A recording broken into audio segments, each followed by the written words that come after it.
Bonjour à tous et bienvenue sur ce premier podcast du Grand Oculaire, votre site favori vous abreuvant de critiques, d'analyse et d'exégèse de la culture populaire et qui ouvre grand les yeux vers le cinéma de demain. Je suis Paul Hébert, son rédacteur en chef et suis aujourd'hui en compagnie d'Alexis Roux. Bonjour Alexis. Salut Paul. Et ensemble, nous avons décidé d'utiliser le format du podcast pour vous partager une discussion informelle sur notre vision de la culture populaire, de la critique, de l'analyse et surtout pour essayer de dessiner les contours de ce qui nous apparaît comme le cinéma de demain. Tout un programme donc qui ne prétend aucunement une quelconque vérité générale, mais qui témoigne tout simplement d'une vision commune que nous avions envie de vous partager. Tout est OK pour toi ? Je n'aurais pas mieux dit. Ok, bon, on commence. Alors peut-être commencer par dire d'où on vient, mais dans tous les sens du terme, c'est-à-dire d'où on vient, peut-être éditorialement et peut-être notre parcours. Donc je te laisse commencer, Alexis.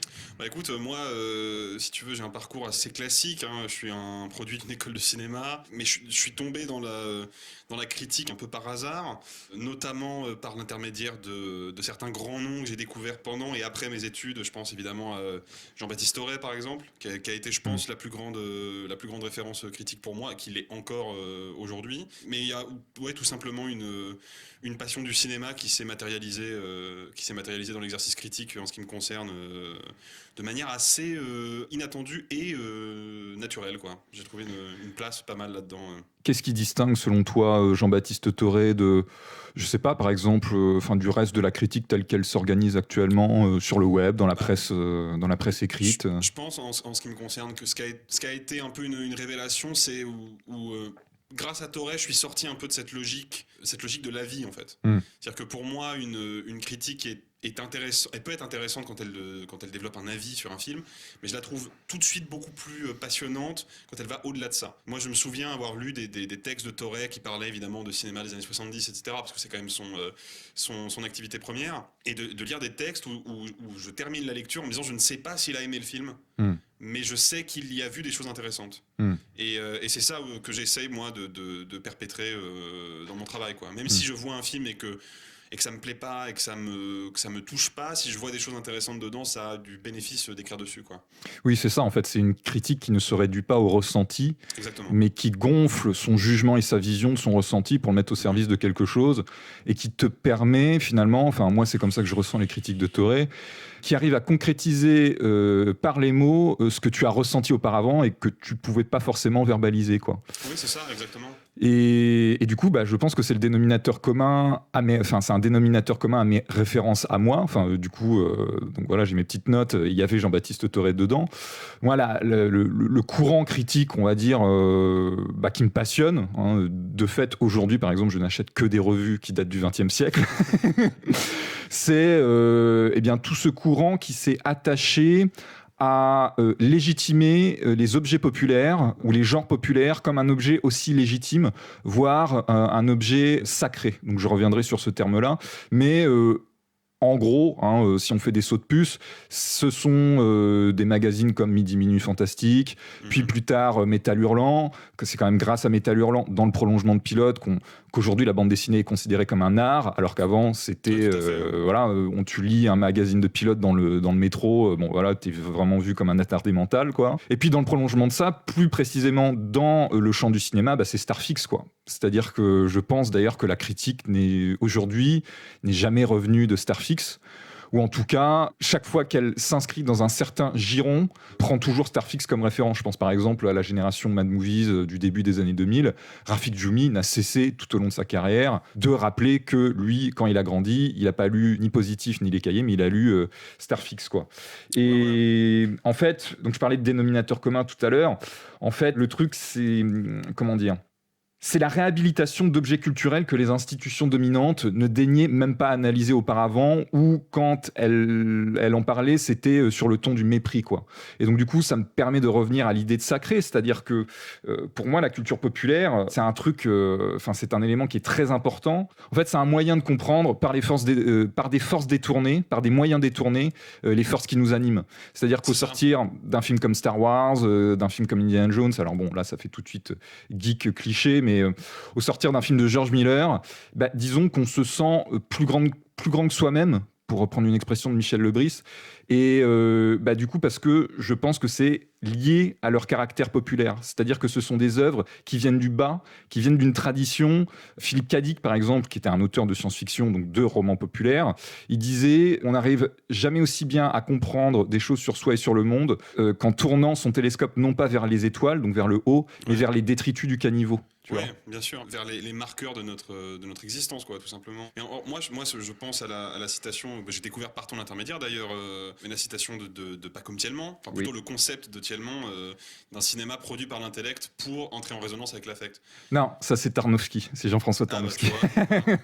Mais Tarnowski qui écrivait dans Starfix, donc tu vois la boucle. Ouais, quelque part, je suis pas tombé très loin. Oui. Mais il y a cette idée. Moi, de toute façon, avant d'être critique, avant de faire une école de cinéma, moi la base, et je crois que c'est ce qui me caractérise encore à 70 ou 80%, c'est que je suis un spectateur, quoi. Ouais. Et forcément, quand t'es gamin et que tu commences à découvrir un peu le cinéma, c'est souvent, en tout cas ça a été le cas pour moi et pour beaucoup de gens de notre génération, je pense, c'est souvent par l'intermédiaire du cinéma populaire que tu vis tes premiers chocs, en fait. Oui. Après, tu t'ouvres à d'autres cinémas, tu découvres d'autres choses, des trucs un peu plus radicaux, un peu plus conceptuels, mais c'est toujours par l'intermédiaire de grands films populaires que j'ai vécu mes chocs de cinéma. Moi, je me souviens de Indiana Jones 2, qui a été un de mes premiers vraiment chocs de cinéma de genre, parce qu'il y a des éléments vraiment de cinéma d'horreur et de cinéma gore à l'intérieur de ce film-là, quoi. Et d'un seul coup, j'étais confronté à une représentation, à un univers que j'avais jamais vu avant. Et c'est par le biais du caractère fondamentalement populaire du film, qui est un grand film d'aventure, très drôle, très rythmé, etc. C'est par cet intermédiaire-là que j'ai compris que j'avais un attrait pour ce genre de cinéma, que ça m'intéressait, quoi. Donc c'est toujours, je pense, par le cinéma populaire que sont les chocs, enfin toujours. Il y aura toujours des exceptions, toujours quelqu'un qui va venir me dire qu'il a grandi avec les films d'Hitchcock et pas avec les films de Disney, qui quelque part sont quand même du cinéma. Oui, mais Hitchcock, rappelons-le, les cahiers du cinéma, comme quoi ils ont servi à quelque chose à un moment dans l'histoire de la critique. C'est-à-dire qu'ils ont réhabilité un cinéaste, en l'occurrence Hitchcock, qui était considéré comme la lie des cinéastes, qui n'était pas considéré comme un cinéaste légitime. Alors, ils ont compensé ensuite en vraiment dégueulant sur les cinéastes anglais, William Wyler par exemple, qui est pourtant un sacré cinéaste. Non, ils sont passés à côté de beaucoup de choses. Hein. Ils ont détruit une hiérarchie pour en remplacer par une autre. Enfin bon, bref.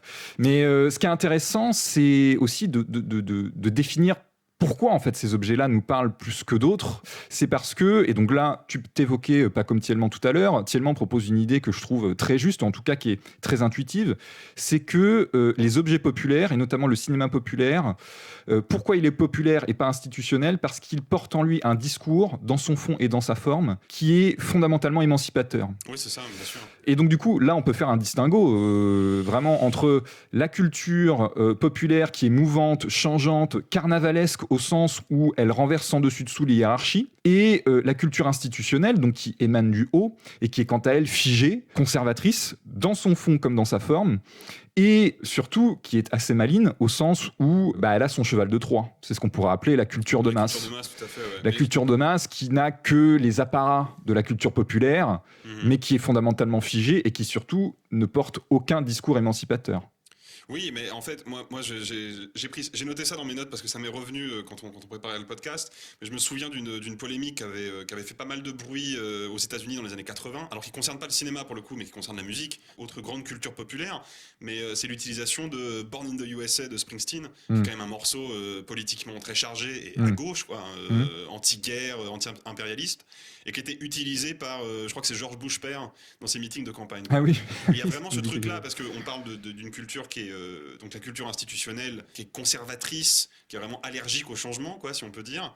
Mais il y a aussi cet effet très pervers quand la culture populaire devient un effet de mode. C'est le cas de la musique de Springsteen, son album le plus vendu, enfin des trucs qui prennent une résonance considérable.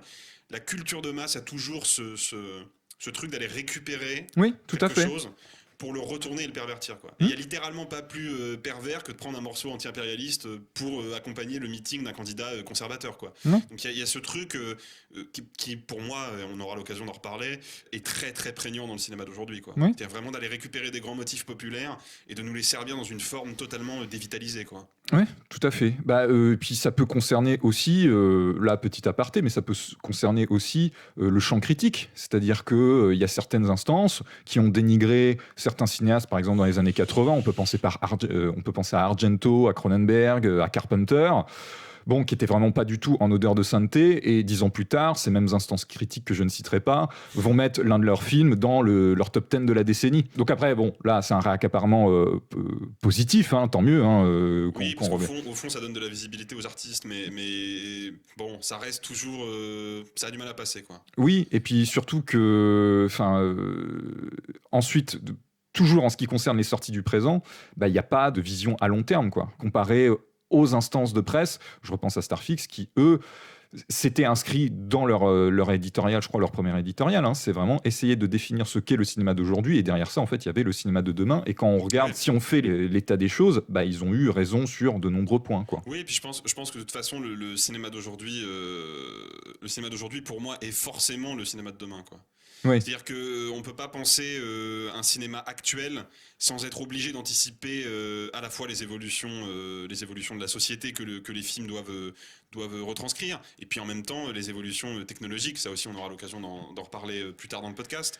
Mais en fait, moi surtout, moi je pense, là, tu vois, il y a une anecdote qui me revient. Alors je crois que c'était le Carrosse d'Or quand Carpenter a été récompensé à Cannes. Oui. Et où il y a ce truc où on l'invite au Festival de Cannes pour lui donner une récompense pour toute sa carrière. Moi je trouve ça très bien, j'adore Carpenter, mais personne ne mentionne le fait qu'il a été boudé par ces institutions-là, quoi. Donc il y a ce truc. Je vois à qui tu veux faire référence. Voilà, on peut pas citer les noms, mais voilà. Oui. Un réalisateur de films d'horreur français. Exactement, très remonté. Oui. Non, mais le truc, c'est qu'il y a ce truc que moi je trouve quelque part assez indigne, en fait. Moi j'ai pas de mal avec des critiques qui comprennent pas le cinéma que moi j'aime, ça ne me pose pas de problème. Mais j'ai beaucoup plus de problèmes avec les critiques qui ne l'ont pas compris et fondamentalement continuent de ne le comprendre qu'à moitié et d'un seul coup vont retourner leur veste parce que la popularité du cinéaste a grandi, quoi. Moi j'ai un exemple, tu citais Cannes tout à l'heure, mais Argento, c'est-à-dire qu'Argento n'a jamais été sélectionné à Cannes, et lorsqu'il se fait sélectionner, on peut le dire, c'est pour son pire film, Dracula 3D, qui était vraiment horrible.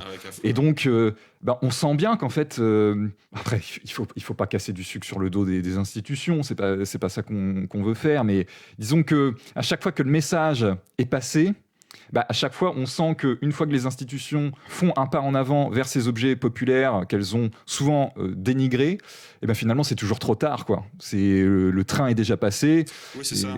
Voilà, quoi. C'est ça, ouais. Mais pour moi, oui, ça, c'est... Quelque part, les institutions, c'est un peu c'est une espèce de... Quand je dis les institutions, j'entends surtout, en vérité, les festivals, quoi. Ouais. Vraiment les lieux de rassemblement qui sont pas des lieux de rassemblement cinéphiles, hein, en vérité. Il y a des cinéphiles, mais il y a vraiment pas que ça, quoi. Mais il y a ce truc d'un rassemblement qui est à la fois porteur qui peut créer un écho autour d'un film, quoi. Donc il y a ce truc qui est pour le coup bénéfique, peu importe le film, quoi. Et en même temps, il y a toujours derrière un fond conservateur, quoi. Le festival de Sundance, par exemple, c'est un bel exemple, quoi. C'est vraiment, c'est pas seulement le festival du cinéma indépendant américain, c'est le festival d'un certain cinéma indépendant américain. Tout à fait. Parce que techniquement, des films d'horreur à petit budget peuvent être considérés comme des films indépendants, on les retrouvera jamais à Sundance. Donc il y a toujours ce truc-là, cette espèce d'ambivalence. C'est un peu le chaînon manquant entre la culture populaire et la culture de masse pour moi, quoi. Oui, ou pour revenir, là on est vraiment, on se place vraiment dans la définition de la culture populaire, de la culture institutionnelle et de la culture de masse qu'on a donné tout à l'heure. Moi, je trouve que ça relève un peu de la culture institutionnelle. Les films d'horreur Sundance, allez, raisonnons vraiment par cliché, mais en gros, certaines productions A24, ce sont des formes figées.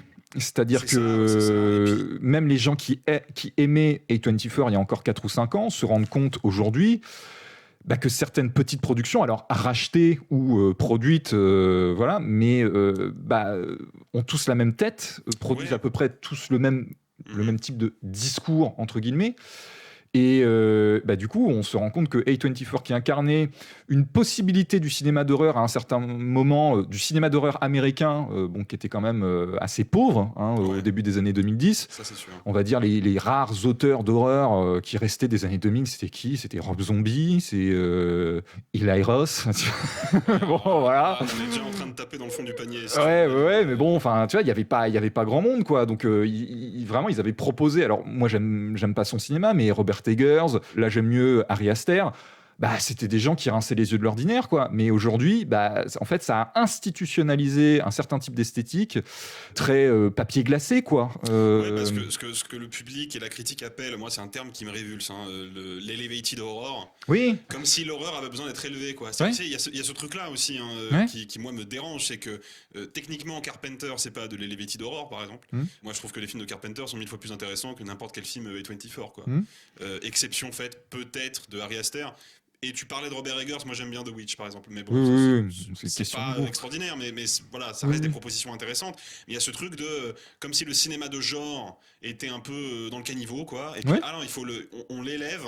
En fait, en l'élevant, on l'embourgeoise, quoi. Et moi, ce terme-là, j'en peux plus, quoi. L'elevated genre, tout ça, j'en peux plus. Tout à fait. Elevated, en fait, c'est d'où on parle.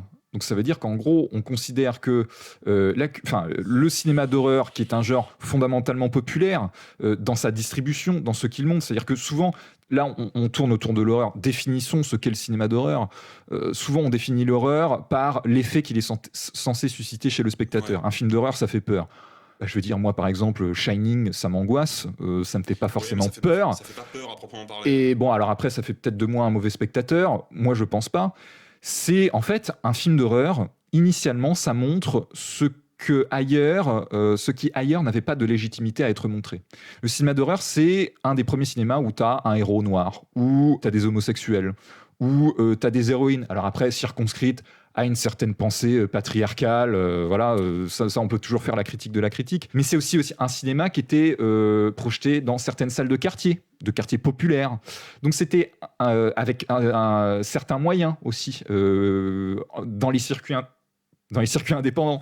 Donc c'est un cinéma qui est conçu, distribué et qui incarne quelque chose qui est fait pour le public des quartiers populaires. Non, puis moi, si tu veux, il y a ce truc que... Tu vois, tu parlais effectivement des héroïnes dans un schéma patriarcal, etc. Mais moi, je pense aussi que le vrai problème auquel on est confronté, nous deux, en tant que spectateurs et critiques, quoi, c'est qu'on voit de plus en plus disparaître le côté vraiment, non pas scandaleux, mais subversif du cinéma d'horreur. Oui. Parce que moi, tu vois... Bon, je prends l'exemple d'Halloween déjà parce que je l'ai sous les yeux, parce que j'ai le poster sur le mur, mais aussi, bon, là on parlait du cinéma de Carpenter, mais moi, Halloween, à force de le voir, j'ai fini par prendre conscience que, à mes yeux, c'est un film anti-patriarcal. Dans le sens où le personnage de Michael Myers, qui est le personnage, c'est le mal, il y a toujours cette notion-là dans le cinéma de Carpenter, c'est quand même le mal, qu'est-ce qu'il fait ?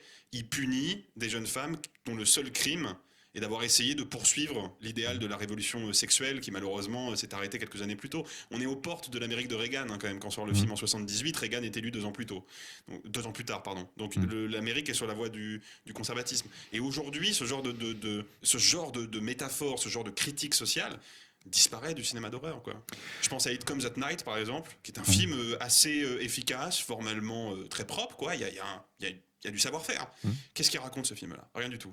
Oui, c'est vrai que ça raconte pas. C'est un prototype, en fait. C'est un prototype de son studio. Ouais. Exactement. Le problème, c'est que A24, quand ils font de l'elevated horror, en fait, ils font juste toujours les mêmes prototypes, quoi. Et puis, tu mets le doigt sur quelque chose, c'est l'idée de subversion. C'est-à-dire que la subversion, ne peut advenir qu'à partir du moment où elle s'inscrit dans le système qu'elle critique. Donc forcément, là, en ce moment, passe dans les salles Benedetta, donc le dernier film de Paul Verhoeven. Paul Verhoeven est fondamentalement un cinéaste subversif, prenons l'exemple de Showgirls, parce que justement, il reprend les codes de l'univers ou du type de cinéma qu'il entend critiquer au sens premier du terme, c'est-à-dire faire la généalogie d'un fait pour montrer si c'est légitime ou pas. Eh bien, ce principe de subversion-là, il est de moins en moins présent parce que revient l'idée aussi, qui a toujours été là, dans la critique et dans le public, mais que, en gros, que la morale d'un film se doit de mimer la morale de la vraie vie. Or, pour reprendre, alors bon, lui, il va à l'encontre de ça à fond, mais Rob Zombie, à qui on disait finalement que sa mise en scène et que ses films, ça donnait une forme de voyeurisme dans la représentation de la violence, et il disait, de façon très simple, il disait, oui, mais pour moi, en fait, à partir du moment où c'est circonscrit à un écran de cinéma, à partir du moment où on a une éthique, pas une morale, une éthique, eh bien, la conscience du faux fait que tu peux totalement représenter la violence comme tu l'entends.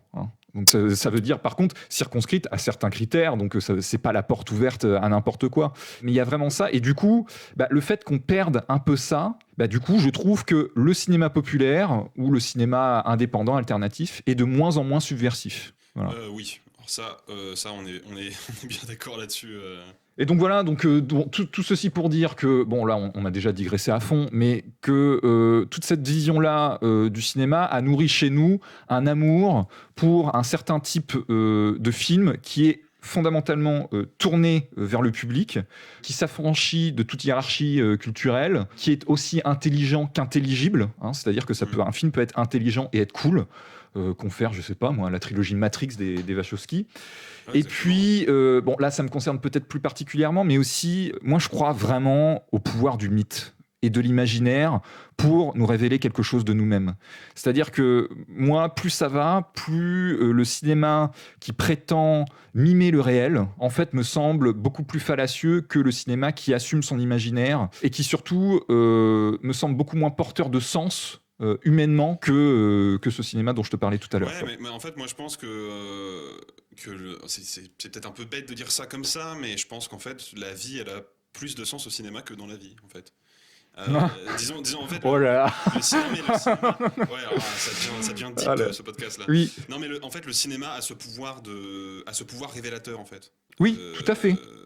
Parce que voilà, c'est Albert Dupontel qui avait dit dans une interview Combini, je crois, que il comprend le cinéma mais il comprend rien à la vie. Ouais, et en vrai, moi je pense qu'il y a un peu de ça aussi. Le cinéma a ce pouvoir. C'est-à-dire quand on regarde Star Wars. Star Wars, c'est quand même un truc qui est censé se passer dans le passé, mais qui a une esthétique futuriste. Il y a les sabres laser, il y a la Force, on sait pas trop ce que c'est, puis il y a les Jedi. Enfin, c'est un peu.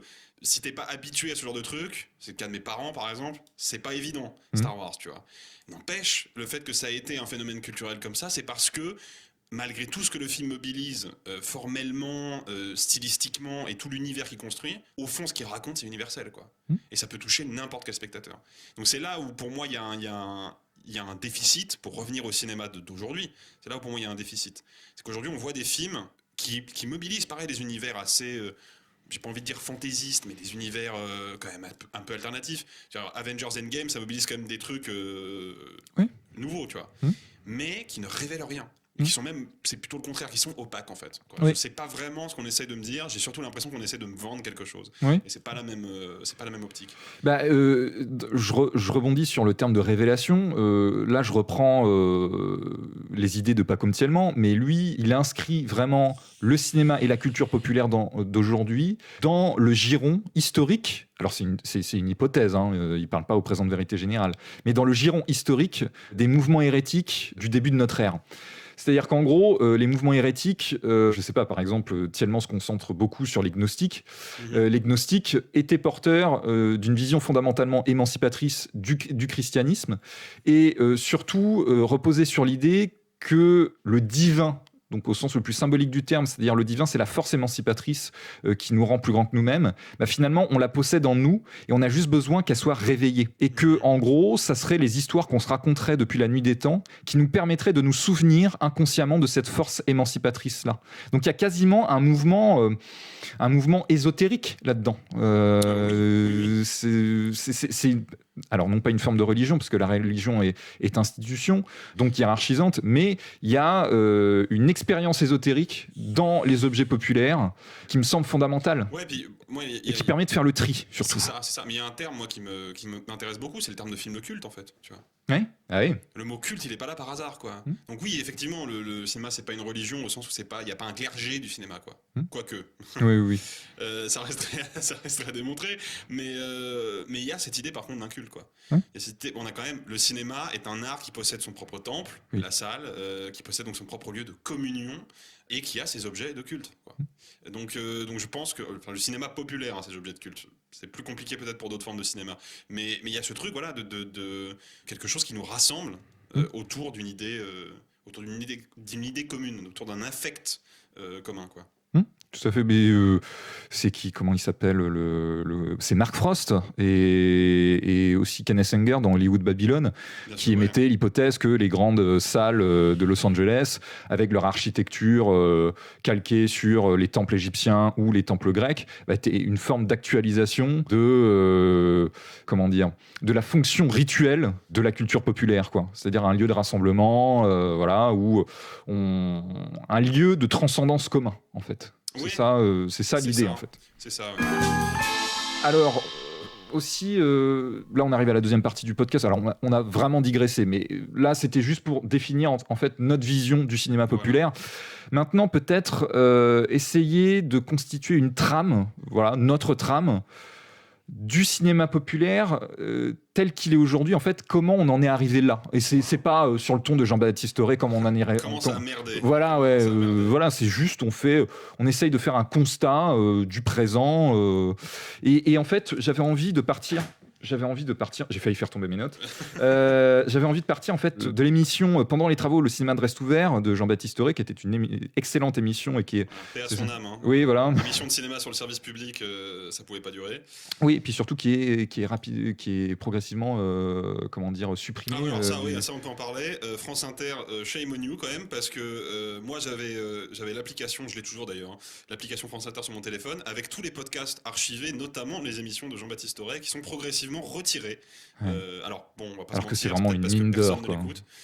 Si vous voulez les écouter, il y a une chaîne YouTube qui s'appelle Greg Ciné qui les a toutes remises en ligne. Voilà, et donc il y avait parmi ces émissions, donc une émission consacrée à la filmographie de James Cameron et au cinéma du futur. Et à cette occasion, il invite Christophe Gans, Starfix, vous voyez la cohérence absolue de ce podcast.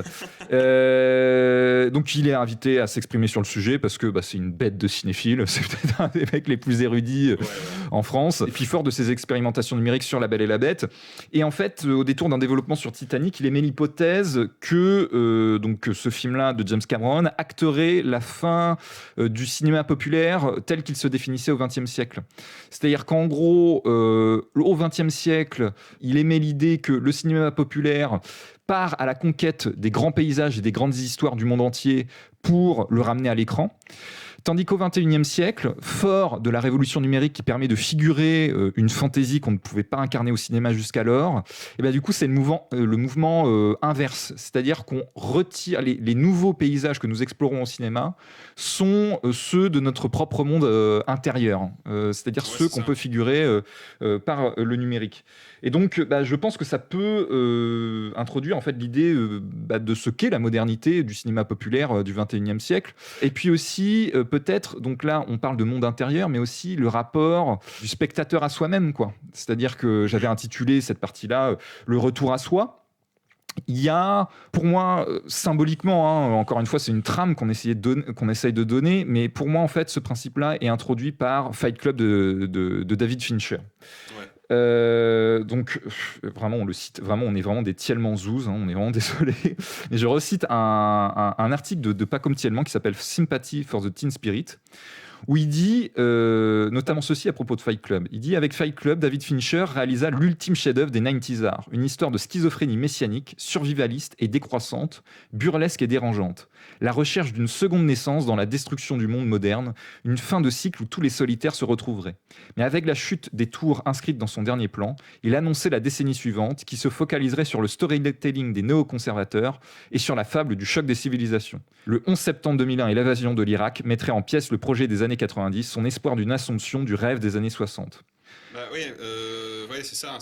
En fait, c'est ça qui, moi, me touche beaucoup dans ce cinéma des années 90, dont on parle finalement, d'ailleurs, assez peu, je trouve, en fait.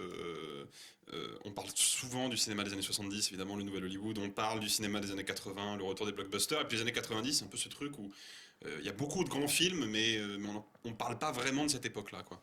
Et tu parles de Fight Club, évidemment, cette image qui anticipe les attentats du 11 septembre, de manière presque quand même assez sidérante, hein, quand tu revois le film aujourd'hui.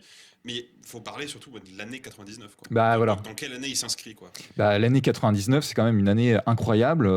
Donc là, on surinterprète peut-être, mais la culture populaire essaye de nous dire quelque chose cette année-là. Donc citons les différents films, hein, Dans la peau de John Malkovich, Matrix, Le Sixième Sens, Eyes Wide Shut, American Beauty, Le Truman Show et donc Fight Club.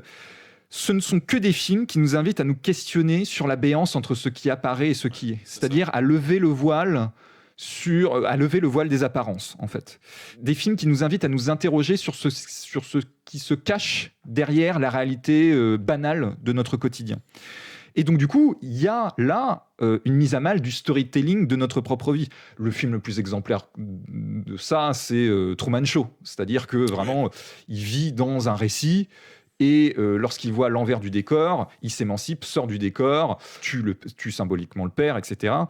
Et donc, il y a un principe de déconstruction qui était, selon moi, déjà palpable au mi-temps des années 60 et au tout début des années 70, c'est-à-dire une démystification du mythe américain des années 50. Quand tu regardes Truman dans le Truman Show, je vais dire, ça pourrait quasiment être un type qui vit dans les années 50. Bah oui, déjà il vit dans les suburbs, quoi. Oui. Donc il y a ce truc d'habiter dans la banlieue qui a terrorisé Tim Burton, quoi. Mais vraiment cette espèce de rêve américain de pacotille, quoi. Où en fait, c'est quoi le rêve américain à cette époque-là? C'est avoir une maison comme tous les autres, et c'est avoir une voiture ou deux voitures, et puis c'est être consommateur, et voilà, et t'as accompli le rêve américain, tu vois.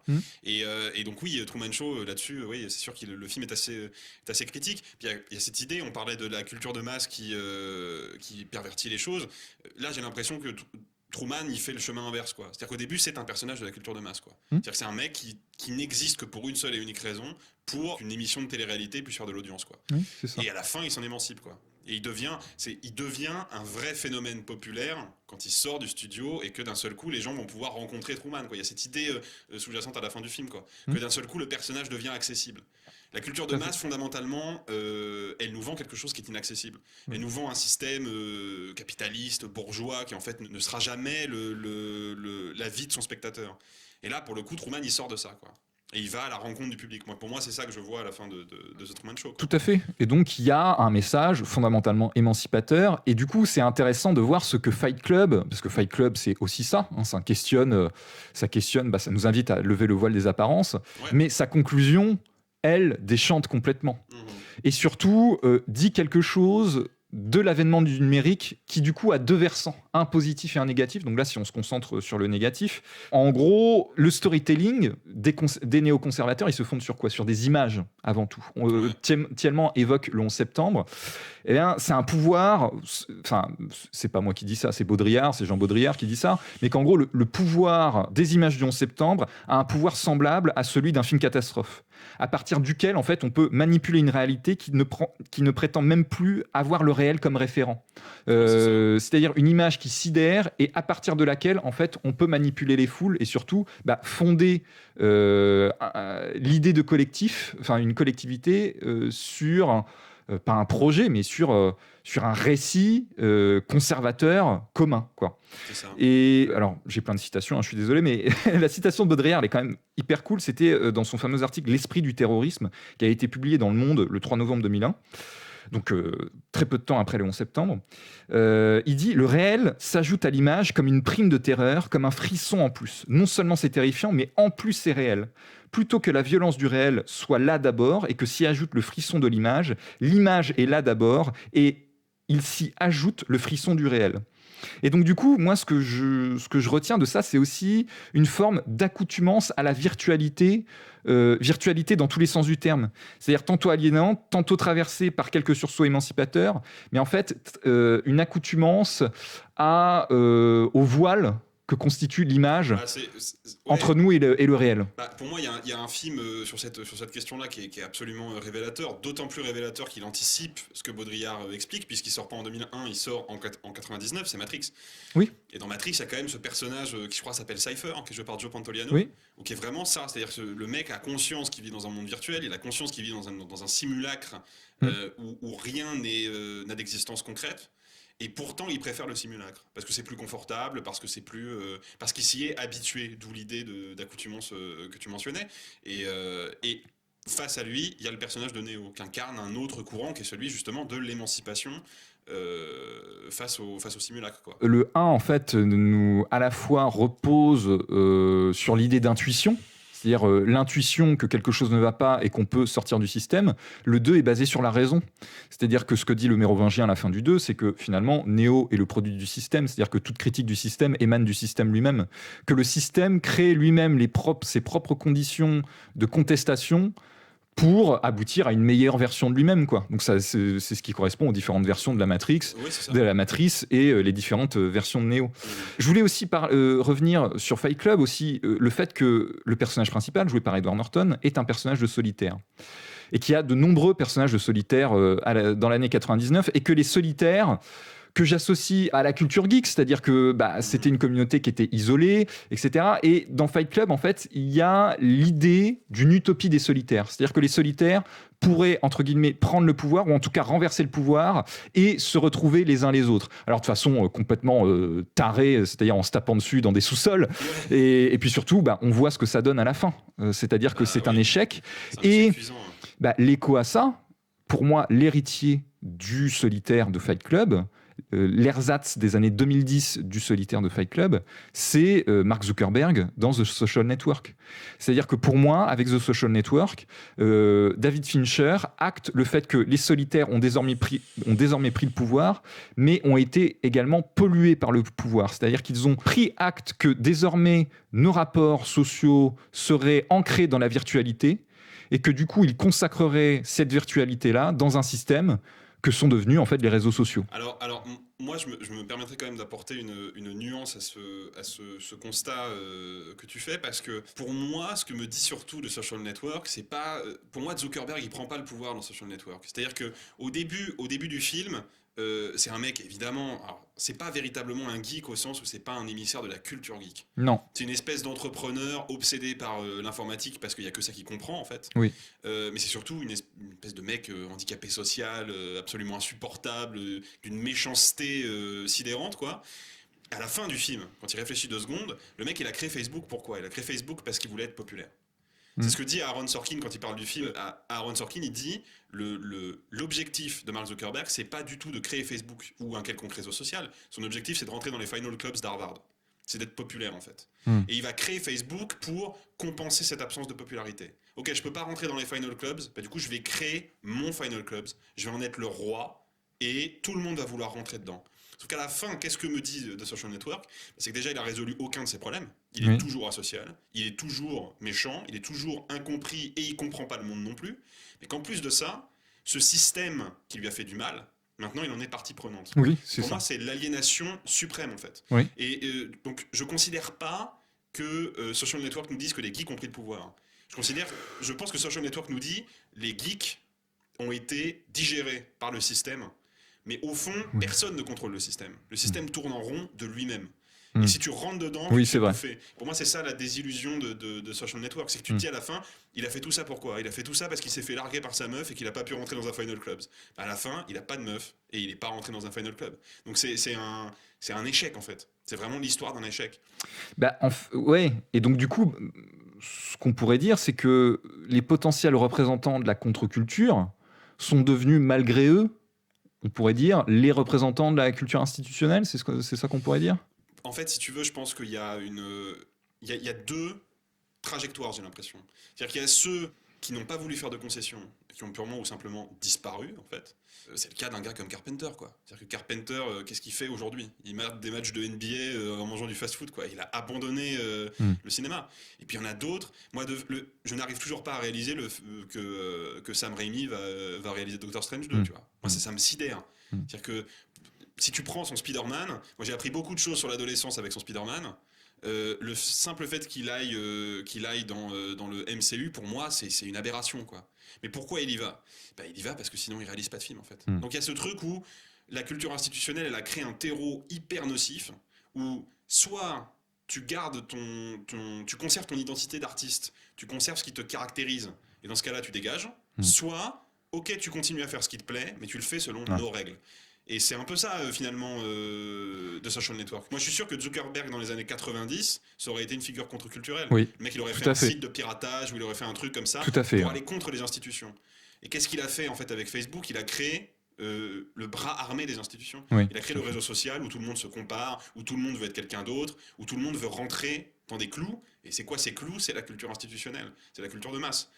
Et donc du coup, c'est pas anodin quand même que ce soit Fincher qui ait mis en scène ça. C'est tout sauf anodin. Le type qui a acté la fin de l'utopie des 90s, pour reprendre l'expression de Thielman, en 1999, que 10 ans, enfin 11 ans plus tard, c'est ça, c'est 2010, hein, The Social Network. The Social Network, ouais, c'est ça. C'est justement, c'est le grand film qui ouvre les années 2010 et qui quelque part les ferme aussi. Et puis qui entre-temps réalise des films, je pense à Zodiac, qui fait écho à Seven, mais Zodiac, c'est un film de serial killer, et au fond, de façon archétypale, qu'est-ce qu'un serial killer? C'est quelqu'un qui n'existe que par la mise en scène de sa propre vie, que par la mise en scène médiatique de sa propre vie. Oui, et surtout le tueur du Zodiac, quoi. Oui, surtout le tueur du Zodiac. Et donc, par la réception, en fait. Et du coup, je vois en fait une évidence, une cohérence en fait dans cette œuvre-là, au sens où il acte l'avènement de la virtualité en 1999, il illustre cet avènement-là, alors de façon dégénérée, avec Zodiac, c'est-à-dire où en gros, il montre le produit le plus dégénéré de ça, c'est-à-dire une personne qui ne peut exister que dans la mise en scène de sa propre vie et de ses actes, et puis ensuite qui fait le constat à l'échelle du pouvoir avec The Social Network en 2010. Oui, puis ce qui est intéressant, c'est peut-être une petite digression, de toute façon c'est pas la première, mais c'est quand même intéressant parce que le 11 septembre a eu pour la culture des années 90 le même effet que la famille de Manson. Tout à fait. Pour les années 60. Des images à chaque fois. À chaque fois des images que la culture institutionnelle va utiliser. En fait, les hippies ne sont pas des gens bien, ce sont des assassins. On utilise Manson pour tuer les hippies, et puis les années 90, tout le mouvement du grunge et cette espèce de nouvelle contre-culture, non, on va l'arrêter net avec le 11 septembre, on va remettre le conservatisme, comme ce qui s'est passé avec Reagan en fin de compte. Mais ce qui est quand même intéressant, c'est de voir que Fincher, qui est donc le cinéaste qui anticipe ce truc-là avec Fight Club, et qui le confirme quelque part avec The Social Network, est aussi le cinéaste qui a filmé Charles Manson dans Mindhunter. Donc, oui, c'est vrai. Oui, j'y avais même pas pensé. Il y a une cohérence effectivement dans son travail. Fincher, faut pas oublier que sa première expérience en tant que réalisateur, il se fait marcher dessus par les gars du studio pour le tournage d'Alien 3, où il se fait bousiller. Aujourd'hui, il a renié le film totalement. C'est sa première expérience, quoi, en tant qu'artiste. Donc il y a ce truc où déjà le mec il commence sa carrière dans la souffrance, quoi, et dans la désillusion. Donc c'est normal que ça le pourchasse à tous les niveaux, quoi. En fait, le dénominateur commun à quasiment tous ces films, c'est aussi une conscience du simulacre. C'est un type qui a commencé quand même en fondant une boîte de pub qui s'appelle Propaganda. Tu vois. Enfin, ça dit tout. Et au sortir de The Social Network, il y a Millennium entre-temps. Enfin, Millennium qu'on pourrait rattacher aussi à la figure du tueur en série. Je passe sur Millennium parce que je l'ai vu il y a un certain temps. Ouais, et puis Millennium a plus les aspects d'un projet de commande que ses autres films. Oui. De bonne qualité. Mais même s'il dit quelque chose de son cinéma aussi. Mais je voulais rebondir sur Gone Girl. C'est-à-dire que Gone Girl, c'est le film du simulacre par excellence, au sens où ce dont Fincher fait le constat, c'est que en fait, la réalité ne prend plus le réel pour référent.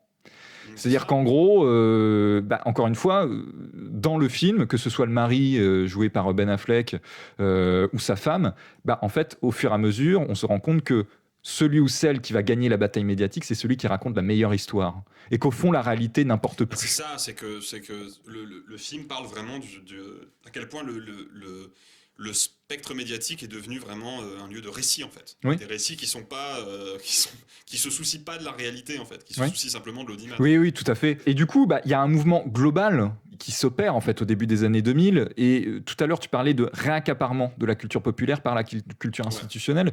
Pour moi, c'est symbolisé par un truc. Alors bon, voilà, arrive le point Disney, mais Bob Iger, donc était. Alors c'était quoi son statut? C'était direct. Enfin, allez. Je t'avouerai que je suis pas très calé sur la carrière. Directeur général de Disney, en gros. Voilà, donc au début des années 2000 et dans son autobiographie ou sa biographie, je sais plus. Je sais pas s'il sait écrire ce mec-là. Bon bref.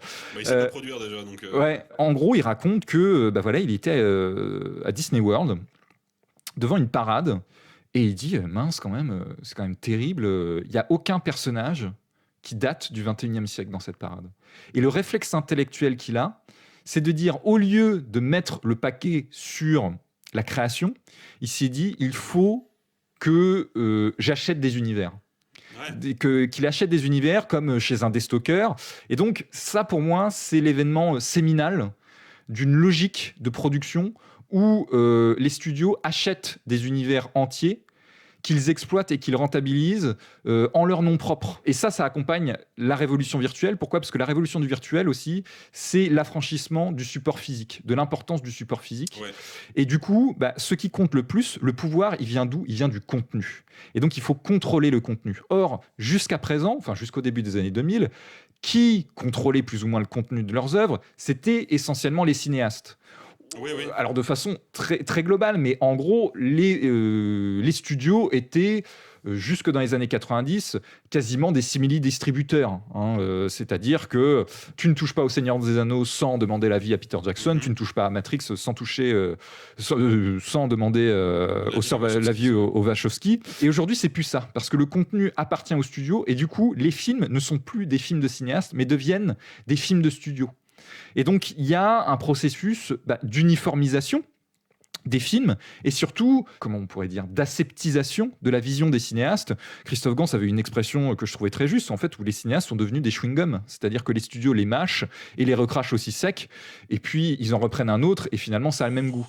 Et ça, les années 2000 et l'avènement du virtuel a amené ça, et explique pour moi en partie ce qu'est devenu la culture populaire, qui n'est plus culture populaire au cinéma. C'est-à-dire que pour moi, Marvel, dans sa logique de production, ne relève pas de la culture populaire, mais relève de la culture de masse. Oui, je suis totalement d'accord avec ça. Alors, je me sens obligé de faire un petit disclaimer, on va dire, pour les gens qui nous écoutent.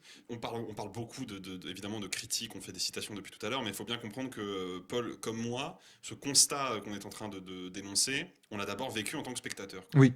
Et ça, c'est important, parce que moi, je me souviens, je reparle évidemment des Spider-Man de Sam Raimi, parce que je pense que c'est la trilogie super-héros qui m'a le plus marqué, en fait, et qui m'a le plus formé d'un point de vue cinéphile. Mais j'ai compris, entre Spider-Man 2, notamment, qui est, je pense, mon préféré, entre Spider-Man 2 et Avengers 2, par exemple, j'ai compris qu'on avait perdu quelque chose, quoi.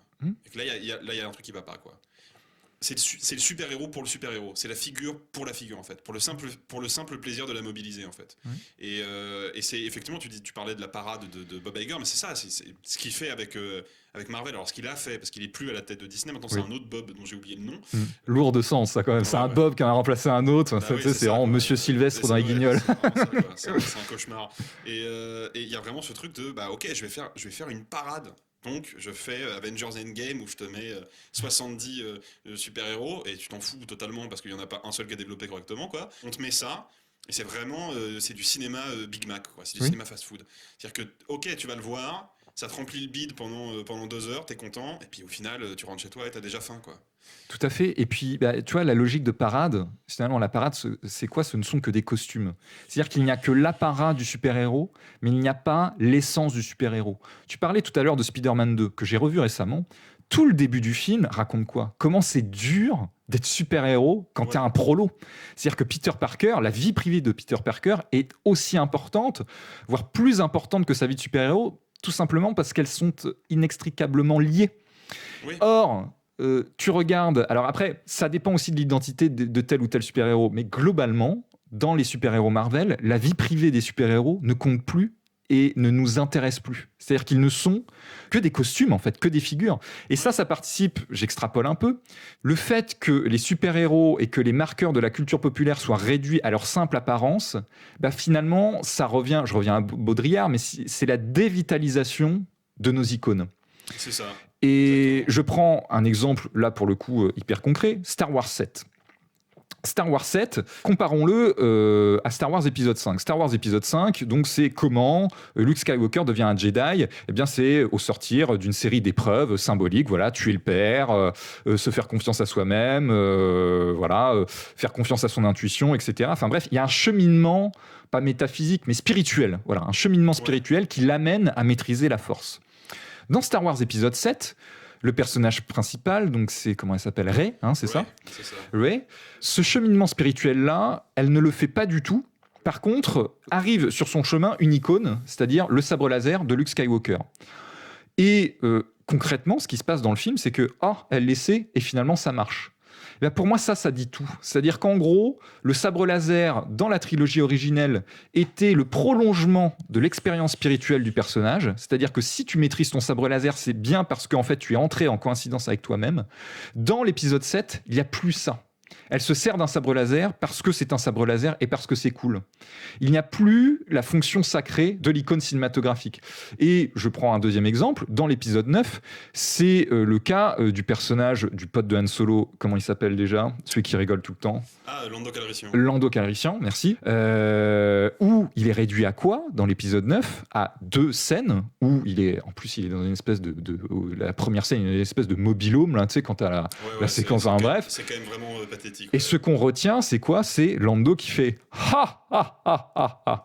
Donc c'est-à-dire, c'est une vision quasiment publicitaire des icônes de notre enfance, et pas seulement de notre enfance, en fait, de personnages qui avaient une fonction et qui disaient quelque chose, en fait. Ouais, carrément. Mais de toute façon, je reviens une dernière fois, parce qu'après je vais saouler les gens avec ça, mais je reviens une dernière fois sur Spider-Man. Il suffit de comparer, si tu compares par exemple Spider-Man, la trilogie en elle-même, et Iron Man 3 par exemple.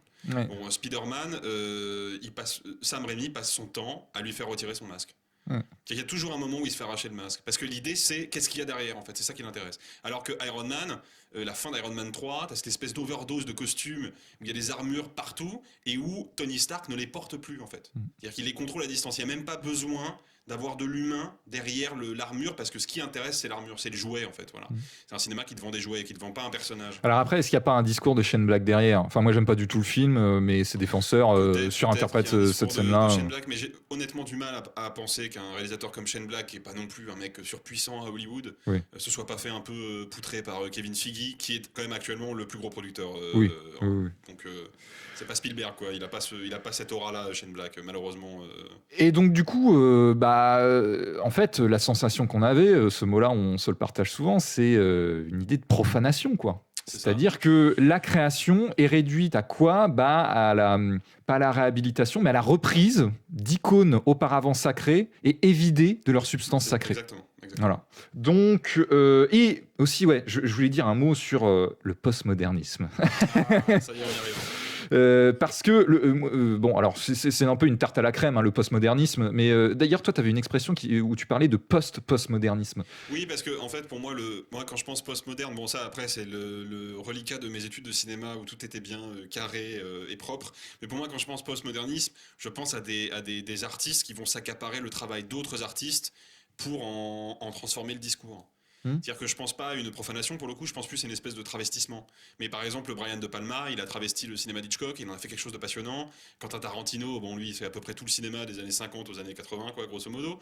Mais tu regardes Once Upon a Time in Hollywood, c'est une œuvre purement postmoderne qui me raconte des choses, quoi. Et puis il y a le postmodernisme, où là, on est vraiment dans juste, on cite à tort et à travers, on mobilise des figures juste pour brosser le public dans le sens du poil, quoi, quelque part. Ou aussi, j'émettrais l'hypothèse que ça serait un état de l'imaginaire qui n'aurait plus rien d'autre à dire que d'interroger notre propre position à l'égard de figures que l'on connaît déjà pour nous flatter, plutôt que de nous faire vivre une expérience émancipatrice, en fait. C'est finalement nous flatter pour nous interroger par rapport à ce que l'on connaît déjà. Et là, on revient à la définition de la culture institutionnelle, c'est qu'il y a un truc figé là-dedans. C'est-à-dire que ça nous renvoie à quelque chose de l'enfance et finalement, on n'en revient jamais. Et d'ailleurs, même si je ne suis pas fondamentalement d'accord avec Toré, mais Toré, il définissait, parce qu'il n'aime pas trop les années 80, hein, Toré, hein, il est très ancré dans les années 70. Oui, il les aime pas. Enfin, le cinéma des années 80, en tout cas. Où en gros, il explique que le cinéma des années 80, avec l'avènement de Reagan et d'un nouveau storytelling, on va dire, consacré par les images de la famille Manson, où en gros on met fin à l'utopie des années 60, qu'en gros le cinéma des années 80 aurait accompagné ça au sens où il ne se définirait plus que par le réinvestissement de formes qui existaient déjà dans les années 50 et 40. En gros, il prend toujours l'exemple de Indiana Jones qui pourrait être complètement un film des années 40, ce qui pour moi n'est pas du tout... C'est pas vrai, ce qui n'est pas vrai. Mais je me sers quand même de cet argument-là pour dire que si on part de cette hypothèse-là, que les années 80 ne seraient qu'un simulacre des années 40 et 50, je pense que c'est plus compliqué que ça, mais admettons que ce soit vrai, que dire du cinéma des années 2010 ? C'est-à-dire que le cinéma des années, ou la télévision, ou la culture des populaires des années 2010, qui est obsédé par les années 80 et qui du coup ne serait qu'un simulacre d'une décennie qui serait elle-même un simulacre d'une décennie précédente. Ouais, puis en plus, là où pour moi vraiment, là t'es dans la culture de masse à donf, c'est qu'on ne retient des années 80, parce que bon, oui, le cinéma des années 80 a beaucoup rejoué quand même, faut le dire, des formes de l'âge d'or, en tout cas le cinéma populaire, mais il y a une forme ludique quoi quelque part. Alors que le cinéma des années 2010, déjà il ne rejoue des années 80 que la vitrine quoi. Parce qu'il suffit de regarder Les Griffes de la Nuit, Nightmare on Elm Street de Wes Craven pour comprendre que quand t'es jeune dans les années 80, t'es pas dans Stranger Things quoi. T'es sous Ronald Reagan et il y a du conservatisme partout et les familles sont toxiques et ça pue quoi. Et aujourd'hui, c'est assez dingue de voir justement une série comme Stranger Things où les années 80 apparaissent comme un paradis sur Terre. Tu dis non, c'est pas du tout ça quoi. Et il suffit d'aller 30 secondes sur Wikipédia pour le savoir quoi. Donc il y a ce truc de... En plus, on convoque pas vraiment l'imagerie des années 80 ni l'imaginaire des années 80. On convoque dans un simulacre des années 80. On convoque la vitrine, quoi. Ouais, tout à fait. Et il y a l'idée vraiment de nous brosser dans le sens du poil. C'est Alain Damasio qui parlait de technococon, c'est-à-dire qu'on est, on est placé dans un on parlait de Matrix tout à l'heure. Finalement, l'image est pleine de sens. Il y a vraiment cette sensation-là, sauf que moi j'ai la sensation d'être dans un cocon. Mais sauf que je suis pas endormi quoi. C'est-à-dire que je sens le tuyau branché à ma colonne vertébrale et que j'aime pas du tout ça quoi. Et que je vois l'ailleurs ou la possibilité d'un ailleurs et que cette possibilité d'un ailleurs finalement ne fait que ressurgir ponctuellement dans les années 2010, dans le cinéma populaire des années 2010. Alors peut-être, parce que là on a dit beaucoup de négatifs. On a dit beaucoup de choses négatives. Parce qu'il y a quand même un versant positif à ça. Et on revient peut-être à la définition, enfin à l'hypothèse de Christophe Gans, c'est-à-dire le cinéma du XXIe siècle, le cinéma populaire du XXIe siècle, c'est un cinéma qui nous permet de figurer nos propres mondes intérieurs. Ça permet quand même d'ouvrir nos chakras et de voir des trucs qu'on n'a jamais vus auparavant. Ouais. Et ceci par le biais du cinéma virtuel. On a revu récemment, grâce à la team Capture Mag, une splendide projection de La Légende de Beowulf en 3D. Et du coup, à la suite de ça, j'ai écrit un article où j'ai essayé de démontrer en quoi ça pouvait incarner le cinéma de demain. Ouais, justement, je pense que c'est le moment de passer à c'est quoi le cinéma de demain quoi. Déjà, qu'est-ce que c'est pour nous ? Je me permets, si ça ne te gêne pas de commencer. Pour moi, en fait, le cinéma de demain, ce qu'on appelle le cinéma de demain au grand oculaire, c'est en gros un cinéma qui s'articule autour d'un paradoxe que je trouve très fertile, qui est d'un côté l'idée de retourner justement, on parlait tout à l'heure, vers le mythe, de retourner vers la quête intérieure, de retourner vers des grands récits épiques qui ont vraiment une forme populaire, dans le sens où ils sont basés sur des archétypes et sur des structures narratives dans lesquelles le grand public peut se projeter tout de suite.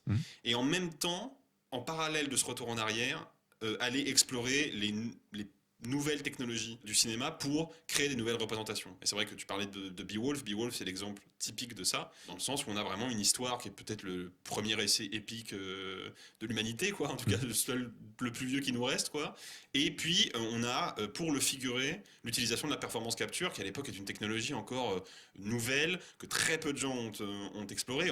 Le film sort en 2007, je crois. 2006 ou 2007. Il sort quand même 2 ans avant Avatar de James Cameron, qui est le film qui a fait péter la performance capture, et il sort en plusieurs années avant le Tintin de Spielberg, qui n'aurait clairement jamais existé sans le Beowulf, j'en suis persuadé. Donc il y a ce truc-là de mélanger en fait un retour aux sources narratif et thématique avec une ambition technologique, un renouvellement technologique. Pour moi, c'est ça le cinéma de demain. Oui, tout à fait. Et puis ça accompagne l'idée de retour à soi. C'est-à-dire que le retour à soi, ça, souvent, il y a une connotation négative. Puis eu égard à tout ce qu'on vient de dire, c'est synonyme de repli sur soi. Or, le retour à soi, ça peut être aussi un moyen de se redécouvrir soi-même et de se redécouvrir les autres. Je pense par exemple à un film comme Vice Versa, où c'est typiquement ça. Ouais, c'est ça. Ou à Mad Max Fury Road, ou à Monster Calls de Bayona, où finalement ces films ne racontent que ça, c'est-à-dire comment la figuration d'une fantaisie intérieure te permet de mieux comprendre la vie. Et pour revenir à Beowulf, ce principe de retour à soi, il est inscrit dans la construction du film. C'est-à-dire que la performance capture, c'est un retour à l'acteur. C'est-à-dire qu'on part de la performance de l'acteur pour construire le cinéma autour. C'est-à-dire que la mise en scène s'ajoute à la performance de l'acteur.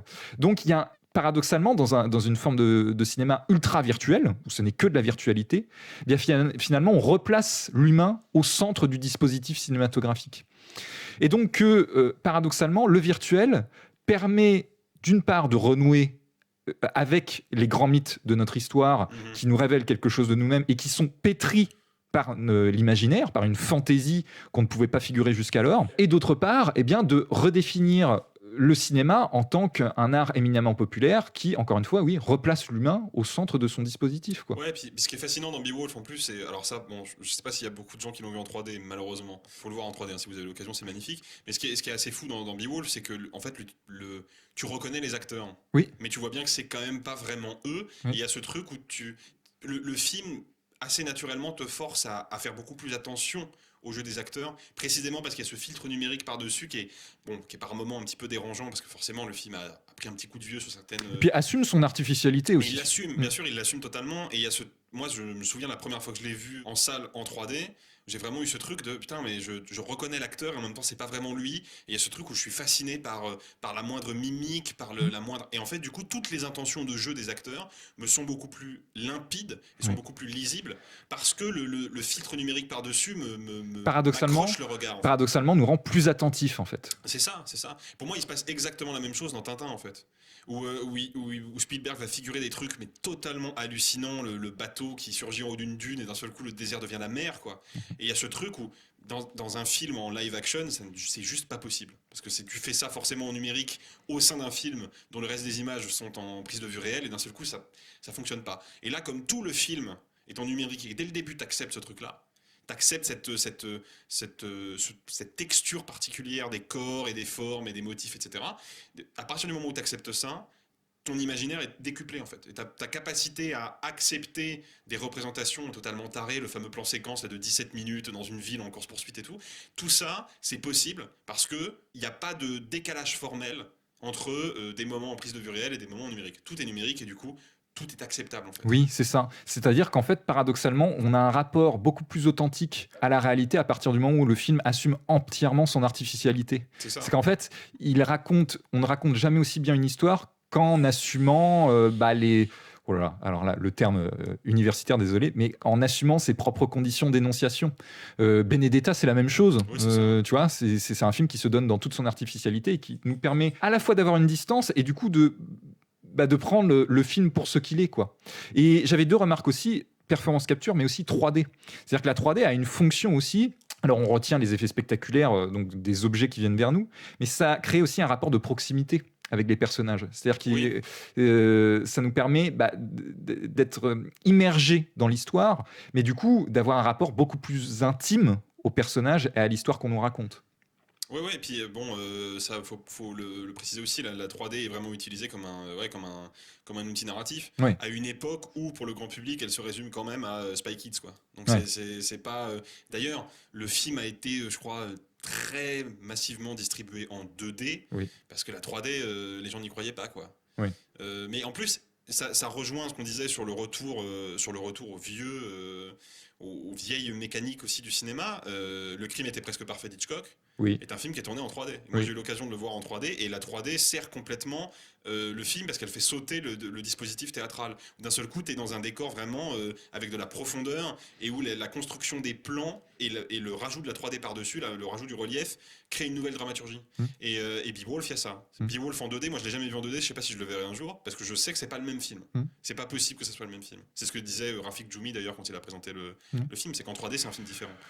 Tout à fait. Donc du coup, pour prendre un point de vue un peu plus général, si on résume ce cinéma-là au cinéma, on va dire, virtuel ou numérique, en fait, le numérique apparaît dans ce genre de film-là comme un élément de mise en scène qui, quand il se donne pour ce qu'il est, en fait, dit quelque chose de notre époque, en fait, qui permet de nous détacher ou de prendre conscience du storytelling conservateur dont nous parlions tout à l'heure. Je pense par exemple à Michael Mann avec Miami Heat. Miami Vice.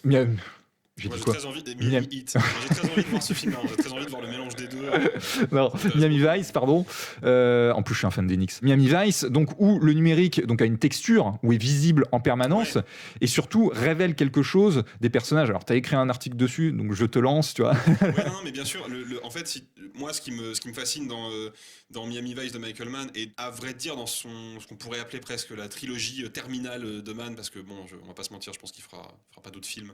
Il bosse sur une série là actuellement, mais je pense qu'il aura du mal à réaliser un autre film. Il a quand même bientôt 80 balais et il est pas en odeur de sainteté pour les studios. Je pense que ça va être compliqué. Ou alors on va le récupérer chez Netflix et ça va me faire très mal au cœur. Mais il y a un peu ce truc avec donc Miami Vice, Public Enemies, qui est plus controversé quand même, et Hacker.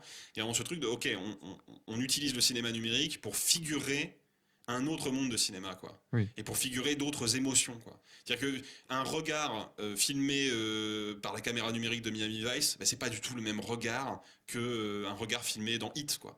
C'est-à-dire qu'il y a une différence de nature.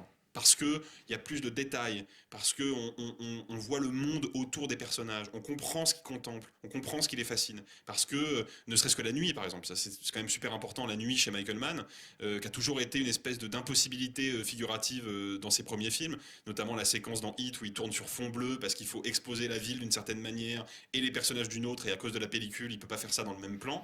Et là, d'un seul coup, il y a le monde nous raconte les personnages, quoi. C'est-à-dire que la nuit de Miami, qui est une nuit profonde avec des petites touches de lumière et qui a l'air vraiment d'être une espèce de ville fantôme, ça nous dit beaucoup sur les personnages. Et c'est le cinéma numérique qui permet ça.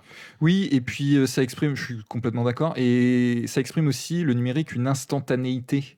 Un rapport à l'instantané et qui dit du coup quelque chose de nouveau par rapport au personnage de Michael Mann, parce que Jean-Baptiste Ray s'expliquera énormément dans son bouquin qui arrivera en septembre, mais en gros le dénominateur commun à de nombreux personnages de Michael Mann, c'est que ce sont des personnages en mouvement permanent, c'est-à-dire qu'ils sont dans un flux et ils n'ont jamais d'attache en fait, ou de port d'attache, et donc c'est le cas là des deux flics et notamment du flic joué par Colin Farrell.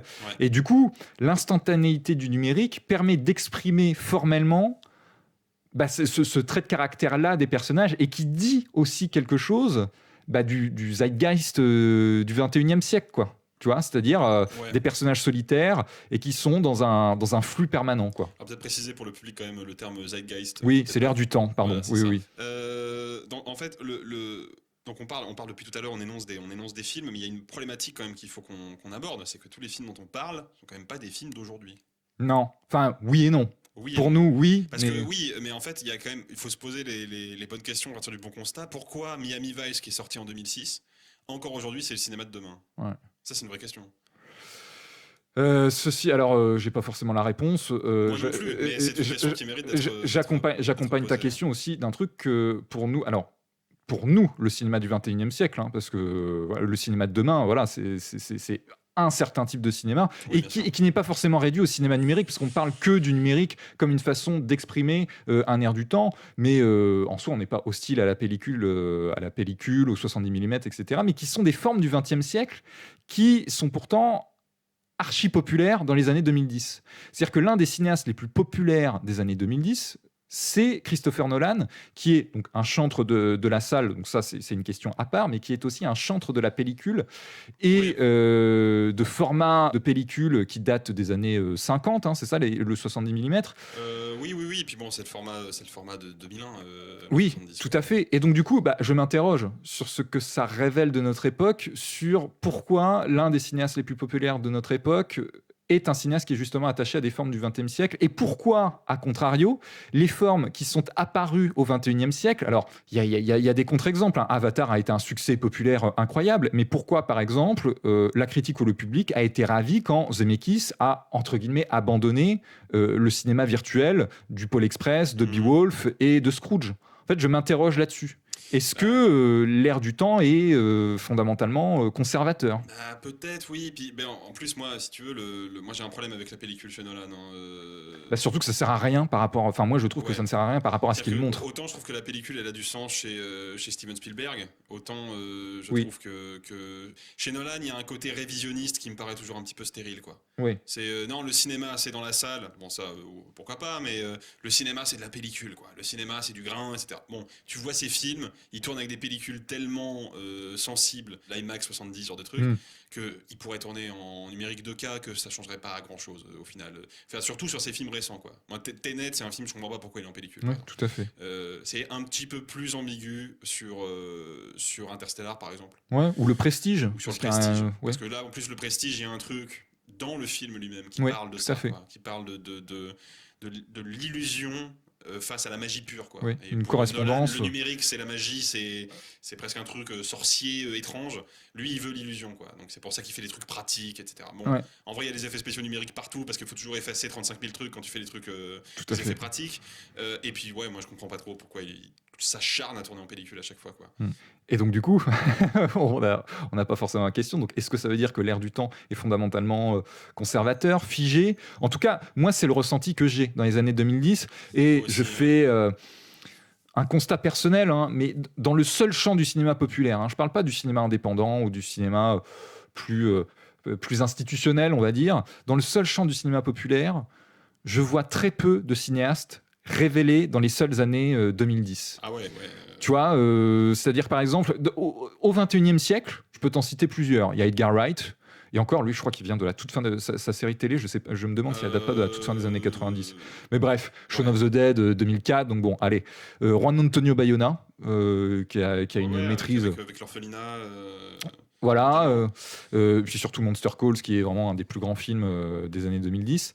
Et voilà, quoi. Parce que Christopher Nolan, il date des années 90, quoi. Son premier film date... Christopher Nolan, il est déjà... bon, c'est pour ça aussi qu'il a souhaité révisionniste chez lui. Hein, c'est que lui, il a commencé le cinéma à l'époque où on tournait en péloche, quoi. Donc je pense qu'il y a ça aussi. Ouais, oui, et puis en même temps, c'est la décennie où t'as David Fincher. C'est la décennie où t'as Fincher. Où t'as Soderbergh, où t'as des mecs comme ça qui expérimentent, quoi. Pareil, les gens qui font le 21e siècle, je veux dire, les Guillermo del Toro, les Brad Bird... c'est des mecs qui ont commencé dans les années 90, voire Brad Bird qui a commencé dans les années 80, quoi.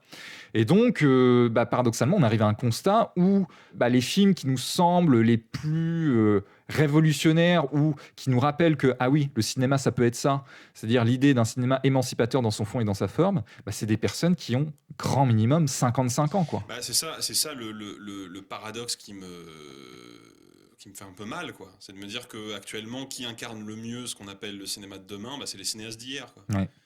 Donc c'est ça qui est quand même... Parce que j'en parlais tout à l'heure, mais Michael Mann, il a bientôt 80 ans, quoi. Et là, tu te dis, il y a quelque chose qui déconne, quand même. Mais tout ce qu'on dit depuis tout à l'heure, moi, j'aimerais quand même juste citer ça. C'est ce que disait Toré dans le podcast Le cinéma est mort, dans l'épisode consacré au cinéma comme espace commun, plus précisément au fait que le cinéma n'est plus un espace commun. Il disait, le cinéma ne peut pas ressusciter si on part pas du bon constat. Savoir que le cinéma mainstream a perdu en qualité, ce qu'on dit depuis tout à l'heure, quoi. Que la critique, ça faudrait qu'on en parle, a massivement perdu en pertinence, et que le public a revu ses exigences à la baisse. Je suis un petit peu moins d'accord sur cette troisième affirmation. Je suis pas certain que le public ait revu ses exigences à la baisse. Je pense surtout qu'il y a de moins en moins de cinéphiles. Et c'est pas un constat, c'est pas un reproche. Je reproche pas aux gens qui aiment Marvel d'aimer Marvel. Je reproche à Marvel d'exister, ce qui est pas la même chose. Et je pense qu'il y a quand même ce truc-là, quoi. C'est-à-dire que le cinéma mainstream, les tops du box-office, c'est quand même toujours la même sauce, quoi. Et c'est là où c'est un peu... Alors, donc, gênant, quoi. Donc je reviens sur ton deuxième point, le point de la critique. Pour moi, on peut... alors, la critique. C'est toujours trop facile. C'est une certaine partie de la critique, parce qu'il y a des critiques admirables aujourd'hui. Oui, je sais pas, tu regardes Monsieur Bobine, tu regardes les gens à capture, voilà, ou même des youtubeurs, la théorie de Graham, je veux dire, c'est formidable, le cinématographeur. Mais oui, il y a une certaine partie du public qui est, qui a cédé à l'ère du temps et à ce principe du retour à soi, dont nous parlions tout à l'heure, et qui, du coup, amène les gens à se conforter dans l'idée que leur ressenti est suffisant. Et que le ressenti peut faire valeur de pensée. Ce qui explique pourquoi il y a énormément de youtubeurs qui sont apparus dans les années 2010, précisément parce qu'en fait, il y a une culture de la réaction, de l'instantanéité. Et concomitant à ça aussi, une absence de hauteur de vue. C'est-à-dire que là, par exemple, on essaye de donner une trame au cinéma du XXIe siècle.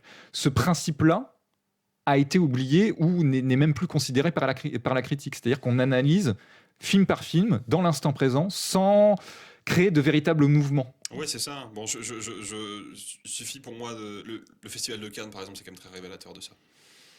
Ouais, après, ça a toujours été un peu. Ça a mais toujours été, mais il y a ce truc maintenant qu'on vit vraiment dans une société de l'effervescence, quoi.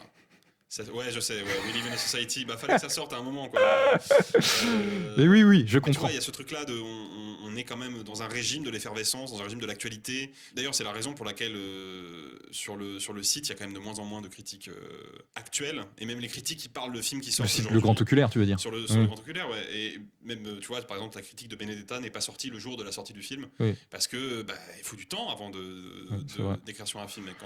Et c'est en vrai, c'est ça, pour moi, l'enjeu critique du cinéma, qui doit accompagner le cinéma de demain.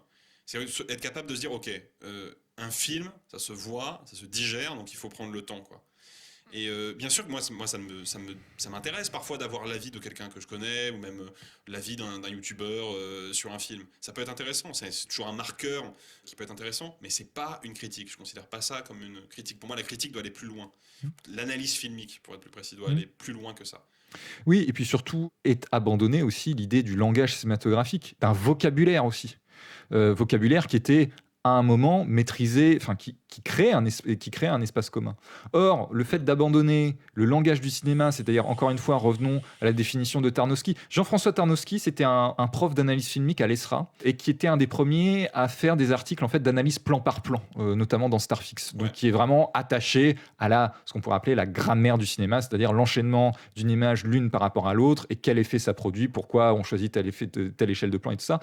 Rien que cette démarche-là d'analyse filmique se retrouve de moins en moins dans la critique. Et donc du coup, par rapport à ça, selon moi, il y a une perdition dans la maîtrise du langage cinématographique qui ne devient donc plus un critère et qui du coup crée une accoutumance à l'égard de films qui ont les apparats du cinéma populaire mais qui n'en maîtrisent absolument pas le langage. Ouais, puis je pense qu'il y a même avant même, parce que bon, on est quand même, moi on a 25 ans tous les deux, il me semble, donc on a fait des études de cinoche, on est dans ce truc-là depuis longtemps. Mais même à l'époque où j'étais pas dans ce cas de figure, je notais quand même une absence d'enseignement de l'image. Alors que aussi, je veux dire, des images, il y en a partout. Et c'est quand même bien d'être armé pour les comprendre, que ça soit au cinéma ou ailleurs. Moi, je me souviens de ce fameux cliché qui est quand même un peu vrai, de la projection de Nuit et brouillard en cours d'histoire. Et on va me montrer ça pour me montrer ce que c'est que la Shoah, alors que je n'ai pas vraiment besoin ni envie de voir ce que c'est, mais on va pas m'expliquer ce que fait René avec ce film, quoi. Ça, on me l'a expliqué plus tard, pendant mes études de cinéma. Et si j'avais pas fait ces études-là, j'aurais jamais su véritablement ce que c'est Nuit et brouillard comme projet cinématographique. Et pour moi, c'est primordial.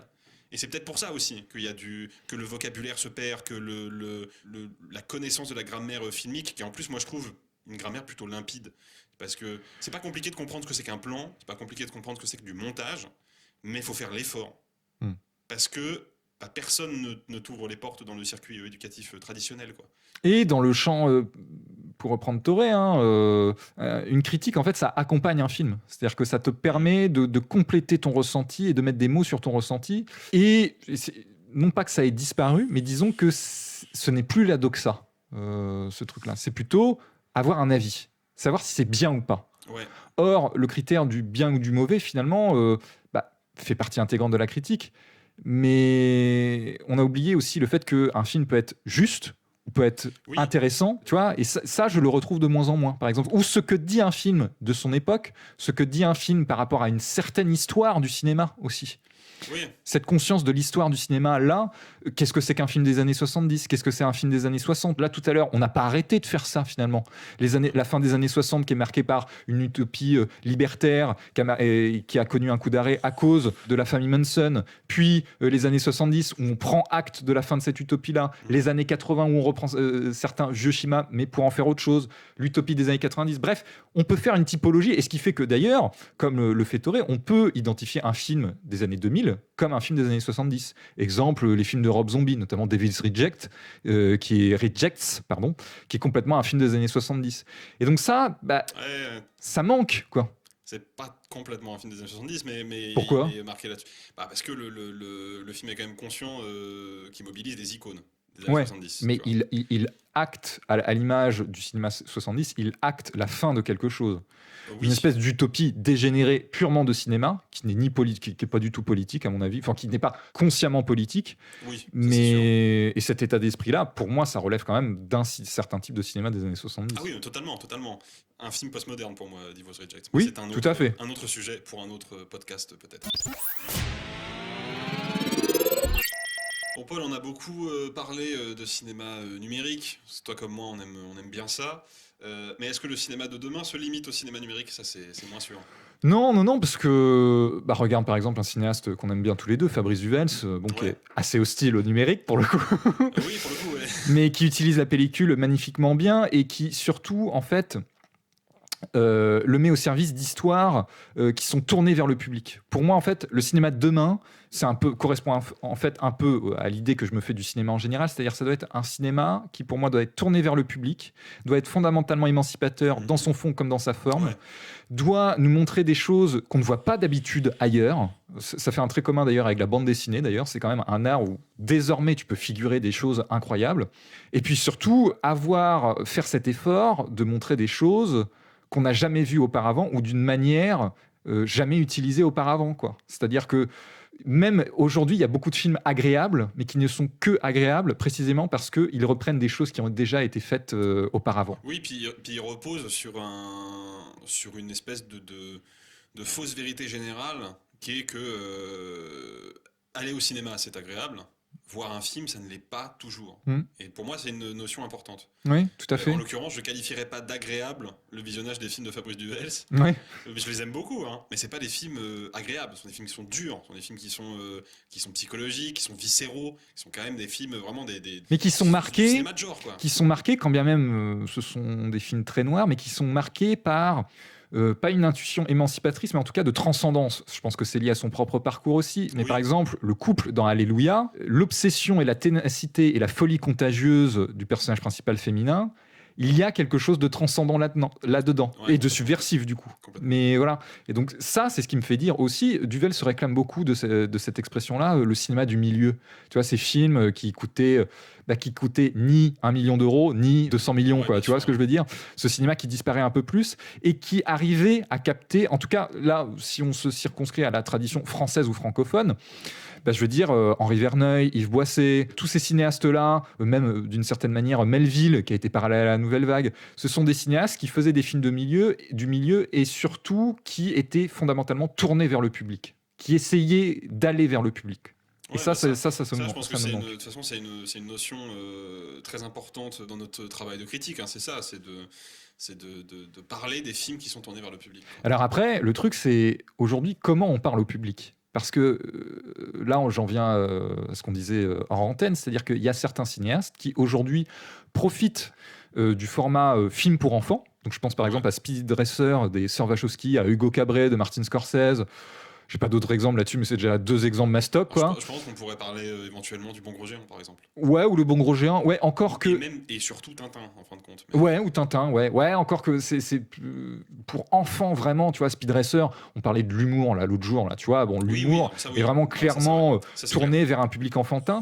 Et la motivation, notamment des sœurs Wachowski, au sortir de Matrix, c'est qu'elles se sont dit, OK, on a fait Matrix 2 et 3, elles se sont prises une shitstorm mais énorme, c'est-à-dire vraiment les films n'ont pas été compris, où on refusait les gens ont refusé de comprendre ces films-là parce que c'est vrai que ça nous ramène, en fait ça détruit ce qu'on pensait avoir compris du premier volet. Et donc elles se sont dit, bon, OK, comment aller vers le public tout en proposant une forme qui soit totalement nouvelle ? Eh bien, en parlant aux enfants. Parce qu'il y a cette hypothèse-là que les enfants, en fait, tant qu'ils n'ont pas passé un certain âge, en fait, ne sont pas totalement formatés à un certain type de langage et du coup ont, entre guillemets, les chakras beaucoup plus ouverts pour... un film extraordinaire quand même, Speed Racer, c'est-à-dire que tu regardes ça, en termes de cinéma numérique, c'est un type de cinéma numérique que tu n'as jamais vu auparavant et que tu as très peu vu après. C'est-à-dire que ça n'est pas un film qui est pensé pour la 3D, ce n'est pas un film qui est pensé pour la profondeur, c'est un film qui est un ensemble d'aplats, en fait. Oui, c'est ça. Qui est finalement une espèce... la mise en image de l'animation. Oui. Il y a vraiment ce truc-là. Si, il y a quand même un héritier, si j'y pense, c'est Into the Spider-Verse, pour le coup, qui reprend vraiment cette grammaire-là de transition à l'intérieur même des plans. Ouais, au final, on a fait une petite parenthèse sur Fabrice Duvel pour retourner vers le cinéma full numérique. Ouais. Non. En vrai, ça traduit quand même quelque chose. Moi, évidemment, je suis pas du tout hostile à la pellicule, c'est même tout le contraire. Moi, je suis un fétichiste un peu. Hein. J'adore voir des films en 35 mm.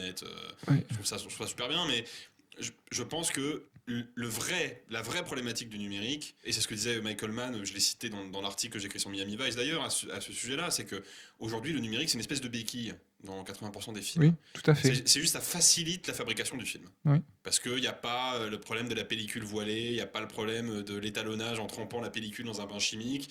Non, on n'a pas ce souci-là. On tourne sur des disques durs, on peut tourner beaucoup plus longtemps, en plus de quantité de rush. C'est plus facile à gérer, ok, d'accord.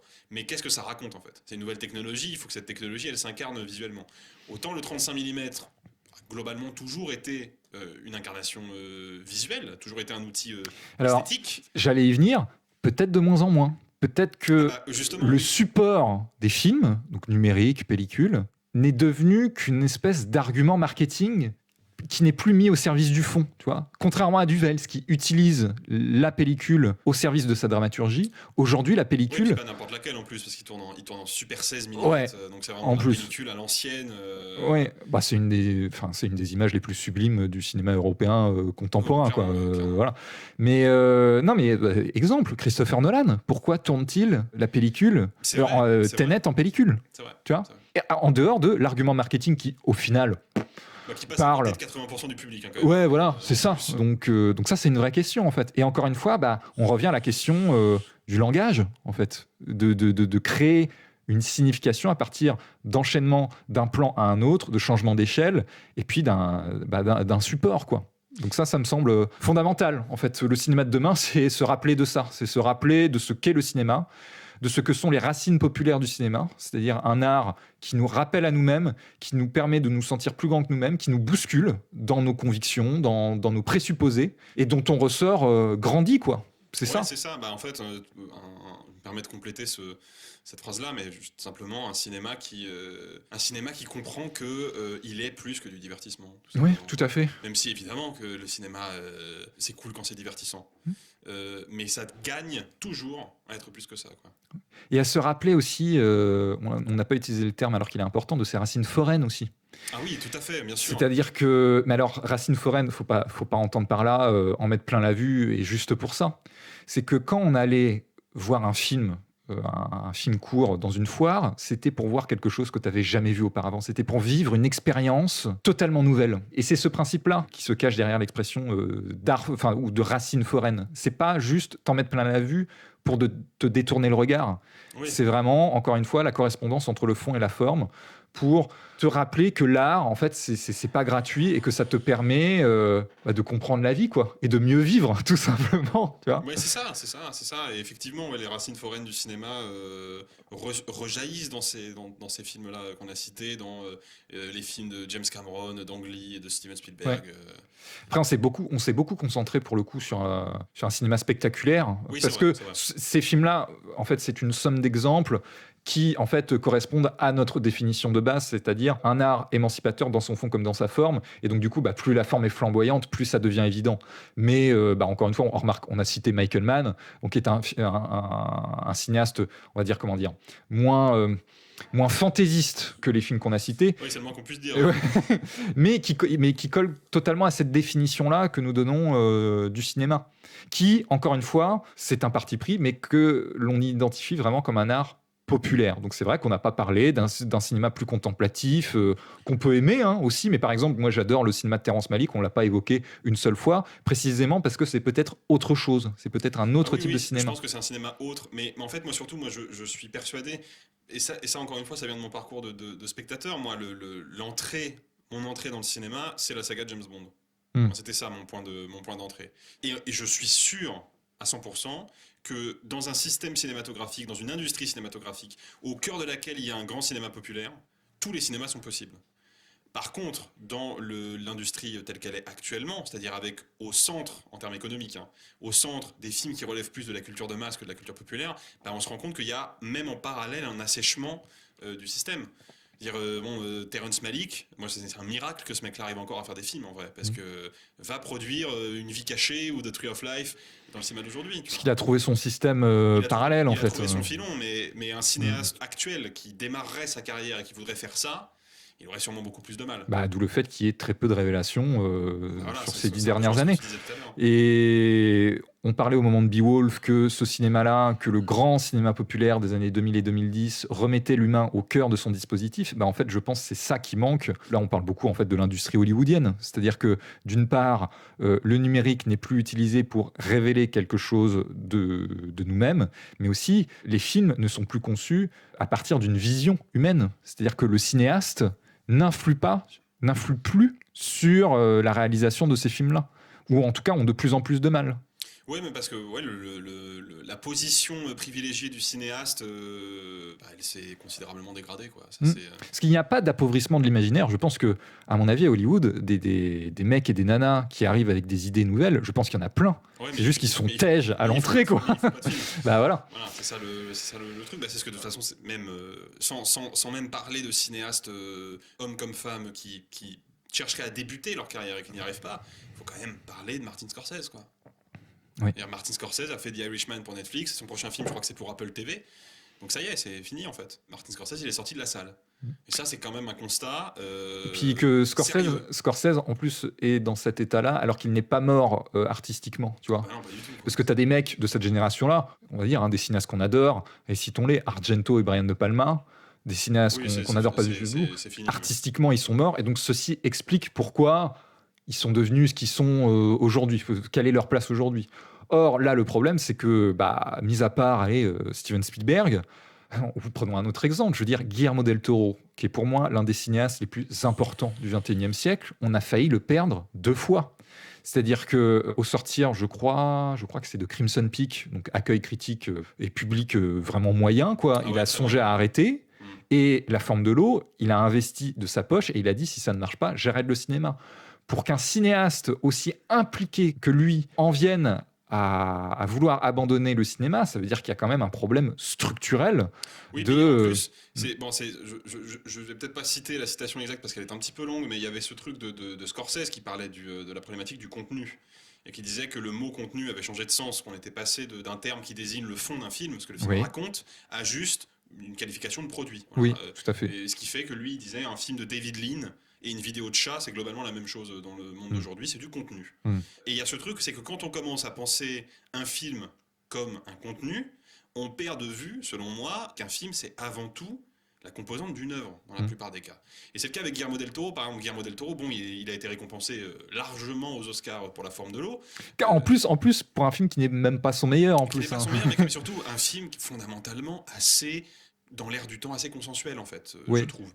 Qui en fait, qui est un joli film, c'est un joli film, La Forme de l'eau. Moi, j'aime bien, voilà, moi j'arrête pas de chanter les louanges de Guillermo del Toro, c'est vraiment dans mon top 10 perso.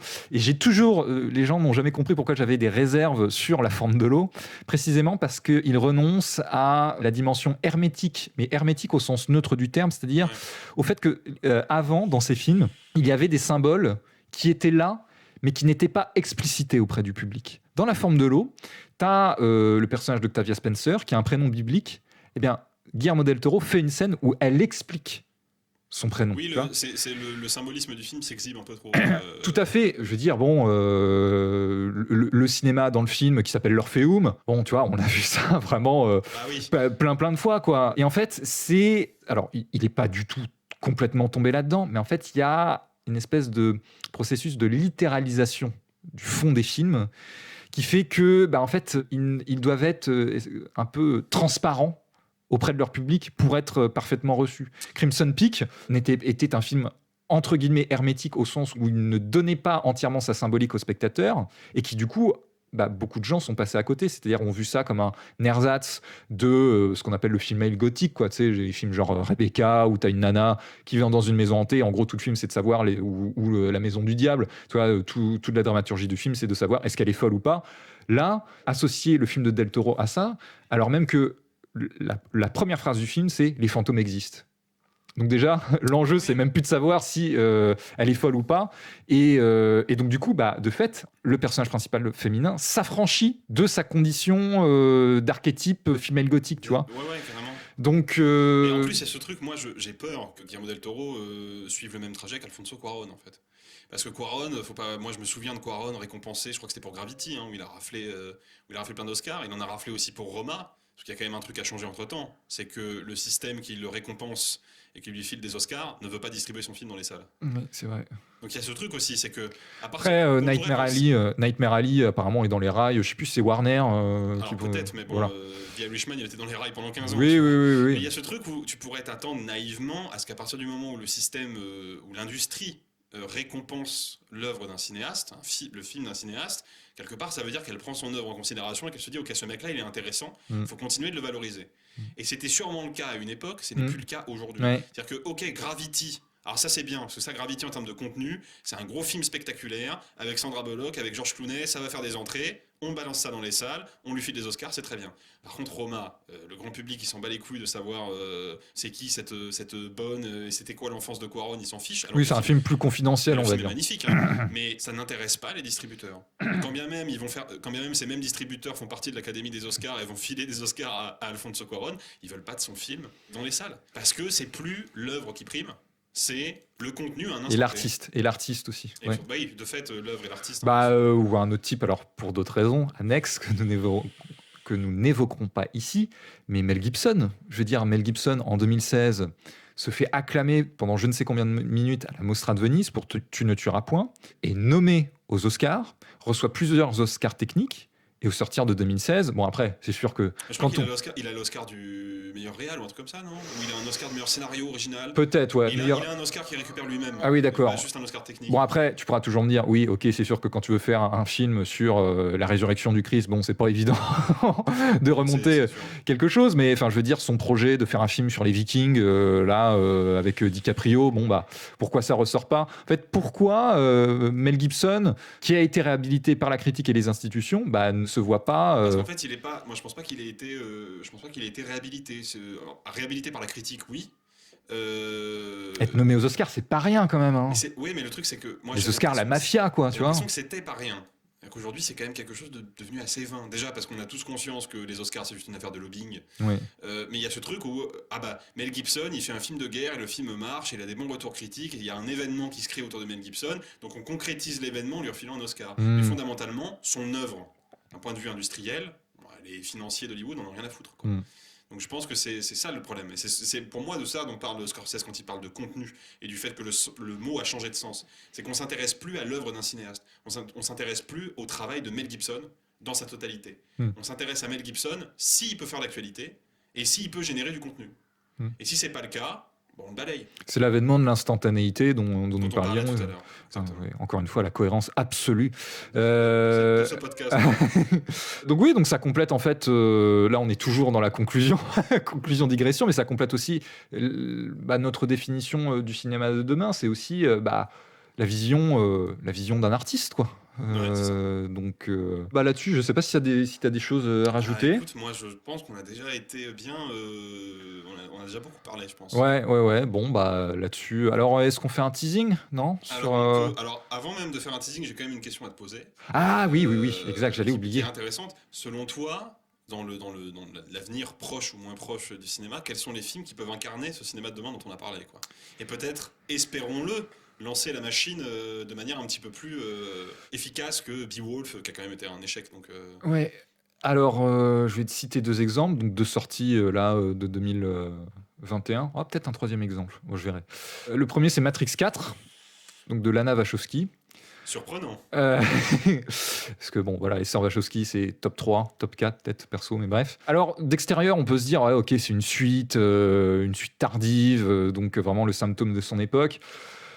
Ouais, mais je pense qu'il y a une signification par rapport au fond, c'est-à-dire que la Matrix, c'est quand même une saga où la question du reboot, au sens premier du terme, je pense, se pose et peut, la mythologie de cette saga-là peut dire quelque chose de notre époque. Et en plus, je fais totalement confiance à Lana Wachowski en termes d'éthique, c'est-à-dire qu'il n'y a pas une seule œuvre dans leur filmographie ou même la série Sense8 qui ne soit pas marquée par cette exigence-là, cette exigence formelle d'expérimentation du langage. Bon, quiconque a vu Cloud Atlas, renouer avec les racines orchestrales du cinéma, enfin voilà, ça rince les yeux et les oreilles de l'ordinaire. Et en plus, au vu des premières infos, apparemment, il y a beaucoup de caméras embarquées en mode commando, un style un peu guérilla.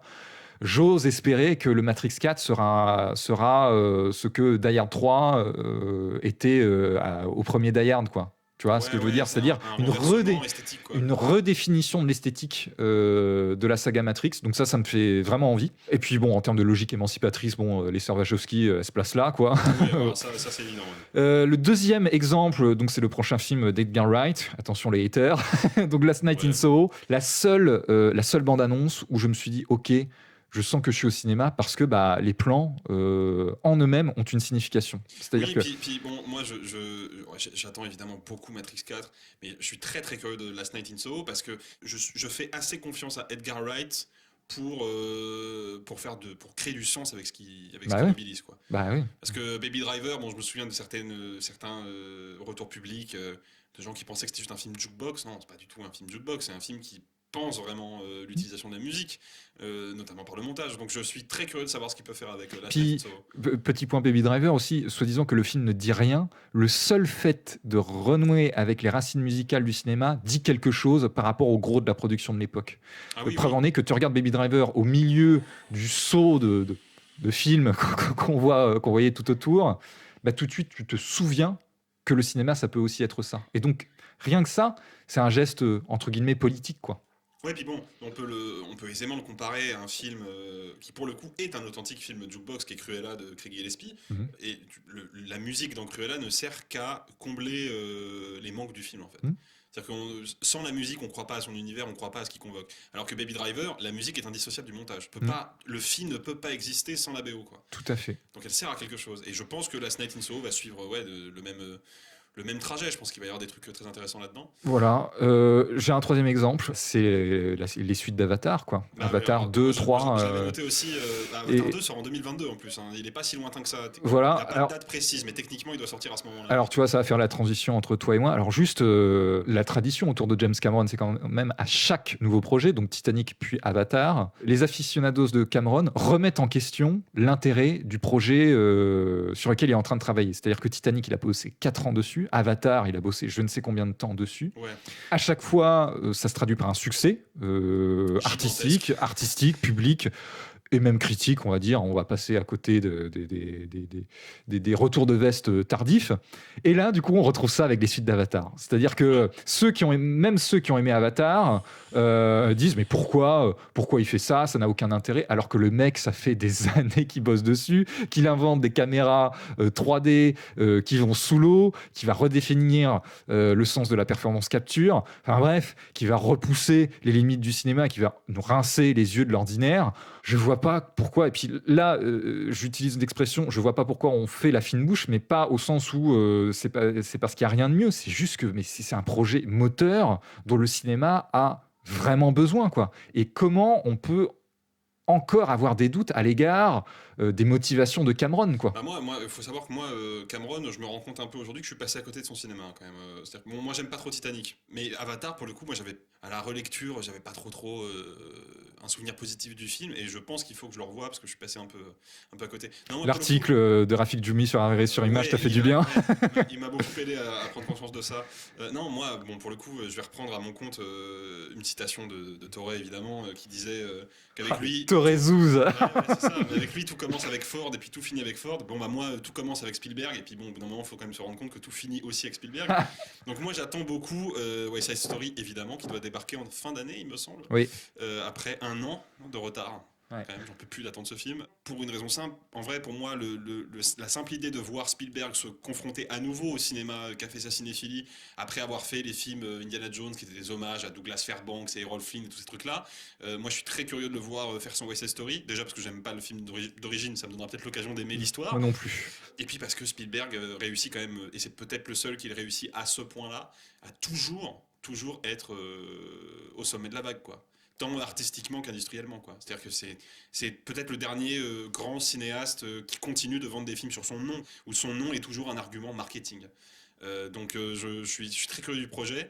Et la bande-annonce évidemment est absolument dingue. Donc voilà, je suis très très curieux de ça. Et puis évidemment Avatar 2 dont tu as parlé, qui m'intrigue beaucoup. Aussi parce qu'il utilise la technologie développée par Ang Lee sur Billy Lynn et Gemini Man. C'est vrai qu'on n'a pas beaucoup parlé de Ang Lee, alors qu'il a été un peu oublié. Un vrai moteur. Ces 2 derniers films sont vraiment des claques pas possibles. Mais voilà, Ang Lee, un cinéaste important. Un petit point Spielberg, du coup, parce que bon, voilà, je peux pas m'en empêcher, mais pourquoi Spielberg est au sommet de la vague aussi à chaque fois, c'est que il faut comprendre que ce mec-là, dans sa jeunesse, était asocial, avait des difficultés à communiquer avec autrui, et a fait du cinéma son langage, en fait. C'est quelqu'un qui comprend le langage du cinéma de façon instinctive. Ça, tous ses pairs, Scorsese va te dire, moi, je mets 1 heure à savoir ce que je veux, à placer la lumière et tout ça. T'as Spielberg qui arrive sur un plateau, lui, en 10 minutes, c'est bouclé, il sait immédiatement ce qu'il veut, quoi.